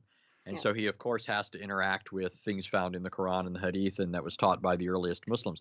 In fact, I saw a video of Yasser Qadi interacting with this guy and two other scholars. So it's not on Yasser Qadi's page. That's the video I'm trying to think of, because I have a video that I did not long ago on Acts 17 where I have Yasser Qadi in it from that. I'm going to look for this while we're talking, but the point of the video, so remember, Yasser Qadi, even though he's fallen on hard times with the Ummah, right? Yasser Qadi is he's skating on thin ice, right? I saw the other day, I think, gosh, I'm trying to think of the Muslim's name, but Sam posted a video from this guy the other day, and I usually watch his stuff anyways, but it was another Muslim scholar saying, don't listen to Yasser Qadi, of course, Abu Musab says, don't listen to Yasser Qadi. All these guys that are Salafis are saying, don't listen to this guy. But part of the reason they're so upset with him is not just for the reason that most Muslims are, right? Because he's admitted embarrassing facts about the Quran. They're upset with Yasser Qadi because he used to be a hardline Salafi. Okay. He still believes their doctrine of God, but he's compromised on a number of other issues. But he still believes Allah has a face, Allah has eyes, He has hands, feet, and all of that. And so I have a video where Yasser Qadi was interacting with this other Muslim, Zulfikar Ali Shah, and actually defending the idea that Allah has attributes. Yeah. A couple of questions. I'm gonna bring it up. I'm not sure, like, how wise it is for us to bring up Yasser Qadi again, because I am afraid of his life these days, but because he also kind of made a comment on shirk as well. Anyway, so question is, can you define what entering into creation means? Can you describe what that means exactly? I think they are struggling with what Allah did in Surah 27. Yeah, so that's from a Muslim? I'm guessing person is Muslim. Okay. Well, in the first place, I mean, we can make this very simple, okay? Without even getting very philosophical and trying to explain concepts to anyone that they might not be familiar with, Muslims claim Jesus can't be the incarnation of a divine person because God can't enter into his creation. So whatever you're objecting to there is precisely what we're objecting to when it comes to Allah speaking to Moses from within a bush. You know, if you say the one can't happen, namely the incarnation, we say the other can't happen. Okay? We believe that God is able to interact in his creation and with his creation. Okay? And it doesn't take, you know, remember these things are communicated in the Bible in a way that can be understood by everyone, right? Scripture teaches that Christ appeared in human form. We're told that God dwelt in the temple in a special way. His glory was there. The people knew it. But none of this meant that God was limited by any of these things, right? So if that's what Muslims are objecting to, and it is, they're objecting to God dwelling in the temple, to God becoming incarnate in the person of Christ, while still, of course, being infinite and transcending heaven and earth. If that's what they're objecting to, then in principle, they're refuting themselves when they include in the Quran this very same kind of thing. Allah speaking from within a bush to Moses, and Moses actually drawing near to him. Okay, so there was a proximity, right? A relationship in which Moses physically stood to Allah. So that's the very simple answer. You know, you want to get more technical, you know, we could be more technical, but it doesn't require any sophistication to see that Muslims have a problem here. Yeah, and And it's not a problem. in Surah 27, um, that voice is identified as Allah Himself. I am Allah, it states. And then also I Right. put on the screen a hadith where Allah enters into His creation. So whatever definition you are looking at, I think Sahih Bukhari and Quran kind of gives it clear, makes it clear, like Allah does something, gets involved into His creation, the one He created. Right.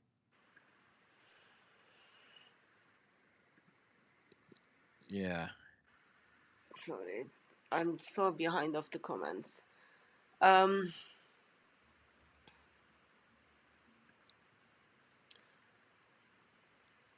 The Christian God can have a Tiffany, I can't pronounce this word, unlike Allah, who has body parts in his true form. Do you agree, disagree? I think this comment like appears with the color, but Yeah, so I think I heard you right. I'm just waiting for it to pop up on the YouTube screen so that I know. I'm sure that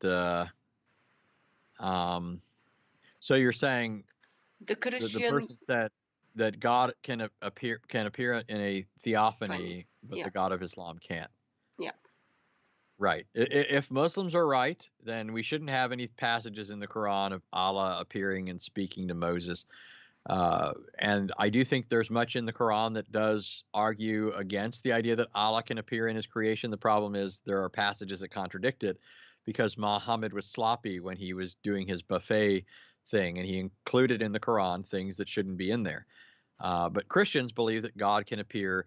Think about this, for example. We believe that angels are spiritual beings. They don't have bodies. but angels appear in human form in the Bible, right? Angels are able to condescend and appear in a physical way. Daniel, in the book of Daniel, even says, he refers to the man Gabriel, right? He's calling Gabriel a man. That's how Gabriel has appeared to him. He knows he's an angel, but he's appeared in human form. So we're just saying, in the same way, God is able to appear. It'd be really foolish for any being to create a universe that he couldn't enter into, right? It's like a a landowner creating a house that he couldn't go inside. What kind of sense would that make, right? We'd all say he's a foolish landowner. My kid always laughs at me. I say my kid. I've got four, but my son is the one that usually has to feel it. I constantly lock myself outside because I go outside, I'll come back in, I'll do all sorts of things. I'm running around, and I have this habit. It's been ingrained in me since I was a young kid of locking the door. So I can like walk out a door and lock it at the same time. It's like one movement because I've done it so often. I grew up in Southern California. It wasn't always the safest place, so you had to make sure things were okay. So what happens though is if I'm at home and I'm not really going away from the house, I might just be running around outside. Maybe I'm moving the trash can somewhere or something. And so I end up locking myself out and my son has to come, open the door for me. Well, I mean, imagine Muslims are saying, poor Allah, he made a world and he just can't get in. It's like he's outside, saying, please, people, let me in. You know. On the topic of Allah entering his creation, the question is, does his essence also enter his creation? Well, I don't know what they think the word essence means.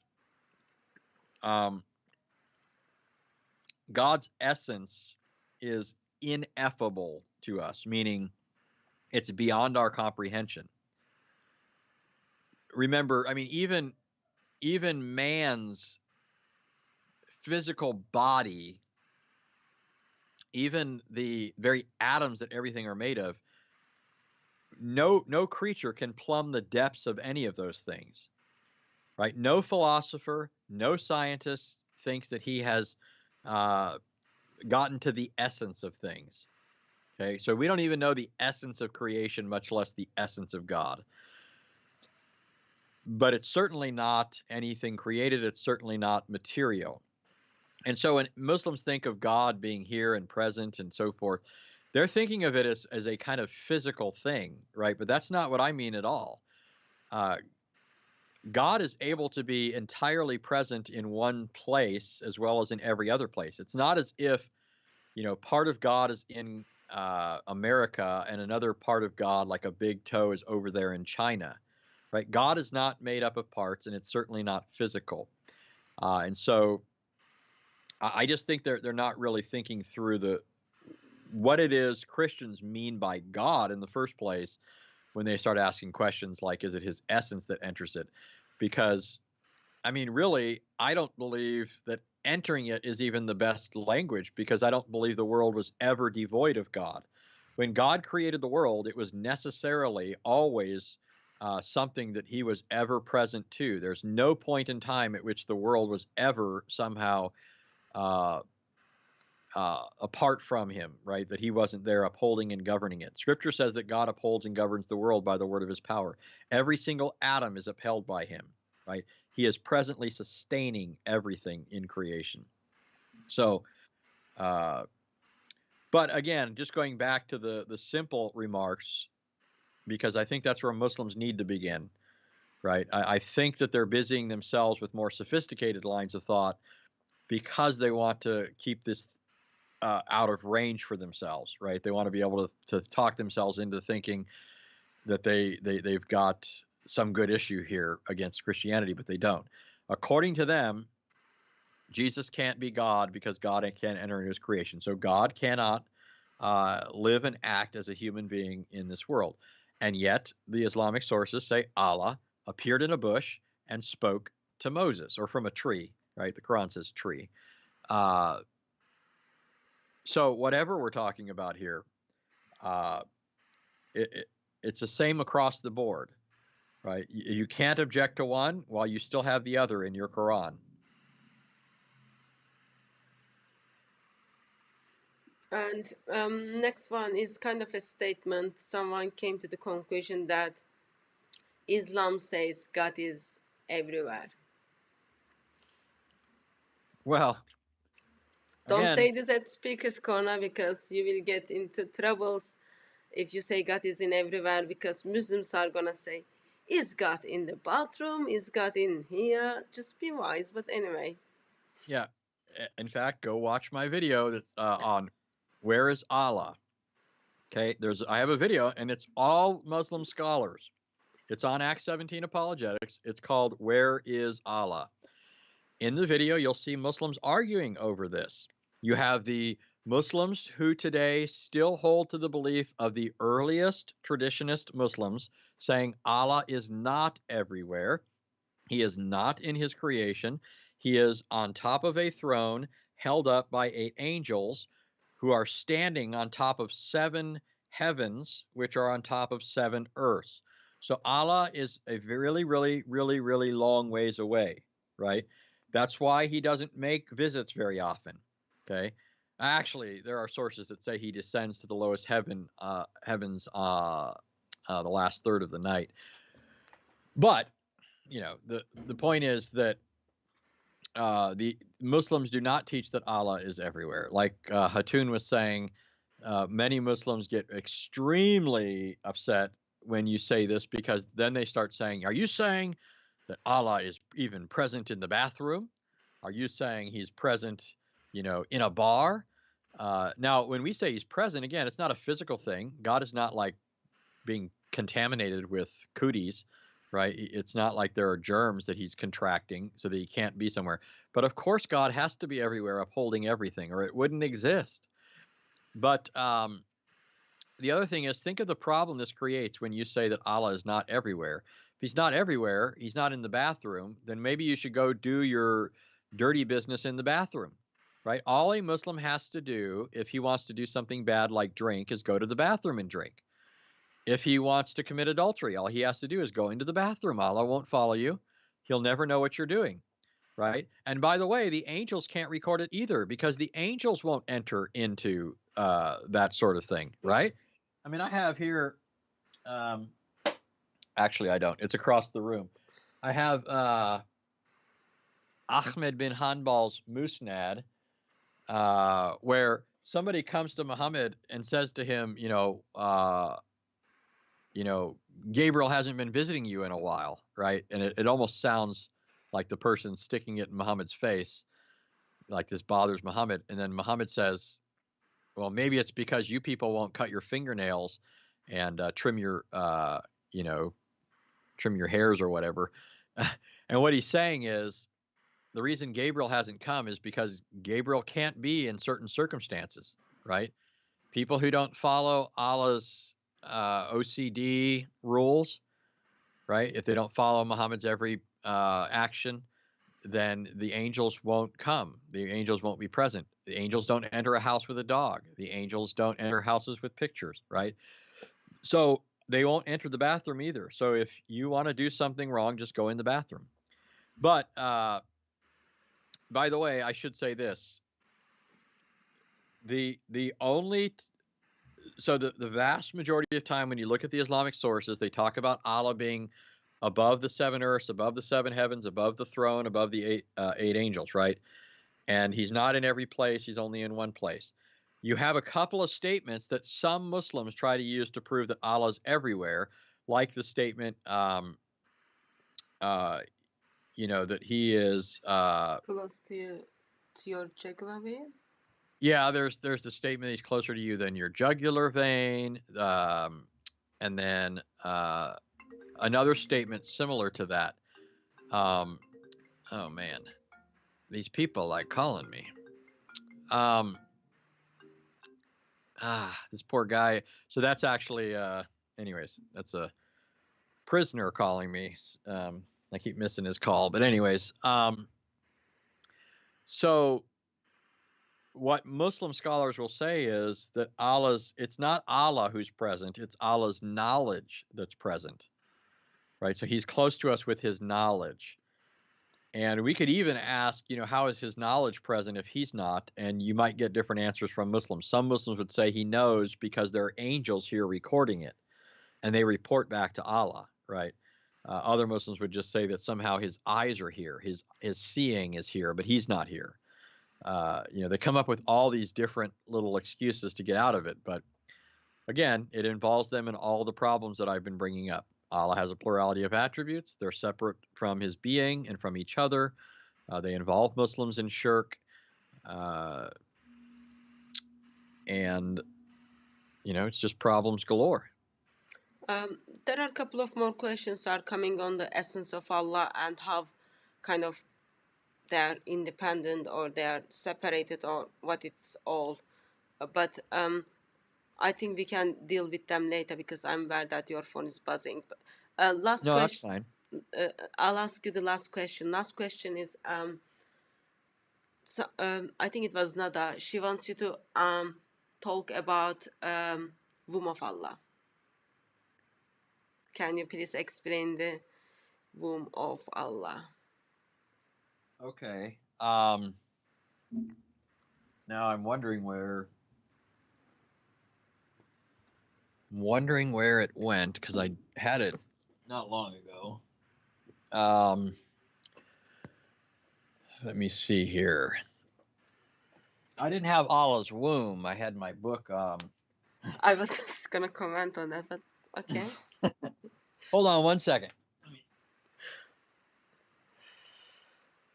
Until Anthony comes back, I'll put the slides where we remember the womb of Allah, and probably he has different slides or different references, so that will be.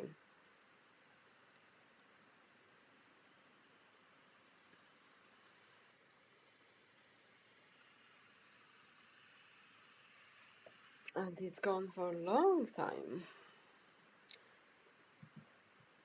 Yeah, because he has way too many books. But let me just see here if I think I have. What is this article? So that's let me see if I have. Do the Islamics. So why? I've got a hadith on Bukhari where womb of I've got a couple of hadiths, but I am not sure if you are looking at different ones. Yeah, the thing is, I'm trying to. I wanted to quote the actual untampered with hadith. Doesn't make any sense that my book is not like right here where I had it a second ago. I thought, I'm pretty sure I had it right before I came on. But that's just one of those things, I guess. So let me just see if I happen to have. See, the problem is that, as I said, so you have these 3 hadiths in Bukhari where it makes reference to his womb. There are other hadiths that makes reference to the womb, but the ones I'm specifically thinking of that also include this business about Allah's loins, the Arabic is not translated correctly in Muhammad Mushin Khan's most famous translation of Bukhari. He doesn't even include this part of the Arabic, much less translate it into English. You have to go to scholars that are pointing this out. And actually, it's strange, but in the abbreviated or the abridged version of Sahih Bukhari by Mushin Khan, actually has this hadith, the full hadith, right? So it takes out certain hadiths, but it includes others. It has the full Arabic that you don't find in the larger set, but it doesn't translate it there either. So you can actually look at the Arabic and see it there, but you don't find the statement in the Hadith. I don't think I'm going to find it. So, Okay, that's fine. I think Nada is kind of a bit curious about this because she's setting up website just dedicated to the womb of Allah. so I can tell you this then. Look up the book called Anthropomorphism by a Jewish scholar. Her name is Livnat Holtzman. Livnat Holtzman. And I'm just going to look it up on Amazon just to make sure. I mean, I can actually post the link in there. Livnat Holtzman. Here it is. I mean, this is an incredibly good scholarly book. This lady is a powerhouse. She also has a lot of different articles on line, like academia. So I just posted the link to the Amazon page for Livnat Holtzman. And the book, or the chapter that especially deals with this is chapter 5. So Where did you put the link on the Skype? no, I'm sorry. I just put it. I could send it through Skype. No. So you've got access to YouTube? You put it on you. Okay, that's fine. Okay. Okay, so that's something homework for Nada to figure out all the details about the womb of Allah. Okay, so we've been live for 2 hours 16 minutes 29 seconds, and I am like more confused with Allah and his attributes and his body parts, and in somehow it makes me more confused and more confused and more confused. That means, Well, I'm always happy to have helped. no, like Muslims is to answer those questions. So like if there is a confusion, like they're expert on it, probably they will help us to figure out hand of Allah and all other attributes. So overall, is it correct to say, okay, when it comes to Allah and his attributes, they are not He, but also not other than him, correct? That's what some would say. And of course, Allah knows best what it means. Yeah, and who else could possibly understand any of that? Yeah. Would you mind just summarize follow us for this all? What is the implication of this mess? Okay, so number one, Muslims in their dawah efforts claim that their doctrine of God is simple and agreed upon by all Muslims. It's not. It's not simple, and it's not agreed upon by all Muslims. Secondly, they claim that it's pure monotheism, when contrasted with Christianity, right, which they claim is polytheism. The problem is Christians have a much stronger view of the unity of God than Muslims do, because we don't think of God's attributes or the persons of the Trinity as somehow independently existing beings and things, like Muslims do when it comes to Allah, his attributes, and so forth. They speak of these as separable things. There's an eternal Quran that's other than Allah, that's his attribute of speech, that's able to do things that Allah can't do.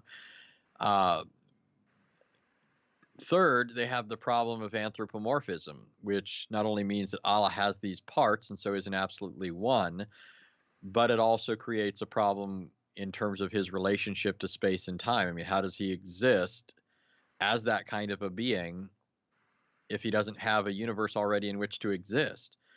Right? We read in Scripture, God created the world and then he created man. He created the world first, he created the heavens and the earth, and then he created man who was going to dwell in them.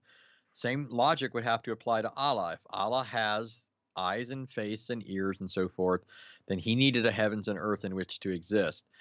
And you can't say that he existed before these things, because he needs those to exist. So there's just problems upon problems with all of this.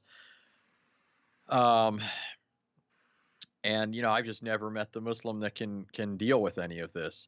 And what they end up doing, even if you grant things that really aren't, supported by the Islamic sources, even if you grant a lot of the things that they try to say to get out of the problem, number one, they don't get out of the problem really, but number two, they end up getting closer and closer to Christianity in order to save their doctrine, right? Because their doctrine is not coherent, but they realize they need something like the Christian doctrine in order for it to be intelligible. So you had the example of the person saying, that I'm trying to think the person who said that Allah's attributes are not separate from him, they're just distinct. Yeah. Right. But that just sounds like he's trying to sound like a Christian, Yeah. right? The persons of the Trinity are distinct persons, but not separate, right? It's one God who exists as three persons. So, yeah, huge issue, always has been. That's why Muslims hate Yasser Qadhi, because he was an advocate of this view, and now seems to be saying some things that don't look very good for the Salafi cause. That's why all Muslims are really battling each other on this issue. I mean, I don't know if you ever answered, but I think you see this at Speaker's Corner, right? Yeah. You see them arguing over this? Yeah. Muslims, right? Yeah, we've got three different groups. There is like one gentleman, one Muslim, not sure if gentleman is right term there, but one Muslim is Ashari. So there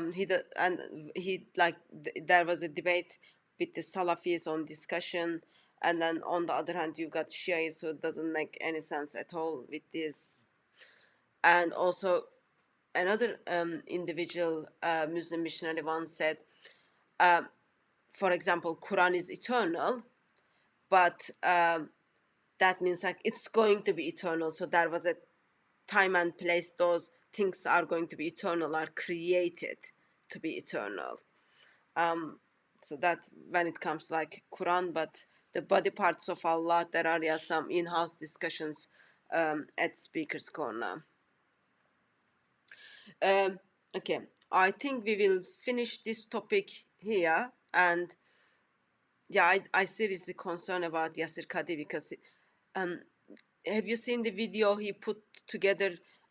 Was pouring his heart towards David Wood and Jay Smith and Dan Brubaker, like how much he loves them with like all those bad languages. I did a little video where Jay put it up on his channel, where Okay. it's got the music in the background. Okay. Remember there's one where the dogs are barking while he's talking. I had the dogs barking in the background. Oh, I didn't. I don't think I saw that one. And then it has the piano playing when David and Jay are talking. You didn't see my video on that? I'll check it. Okay, so that the original video, which Yasser Qadhi gave me copyright strikes to, now it's not on YouTube. Are you aware of it? He took the video down. Oh, did he? The ultra crepidarian video? Yeah. Oh my. Well, all of us record. I don't know what he's thinking. I mean, I think the video is not there anymore. So because I got finally after nearly 3 months, I got one copyright thing is being taken away because false claim. So I wanted to kind of make a video. So I went to get the original video, but original video is not there anymore. So. Oh, I have it. Yeah, like I think when he poured his heart, he become regretful, and therefore I concern for his life. That's why I say like just be gentle. Rejection makes people commit suicide. Just never.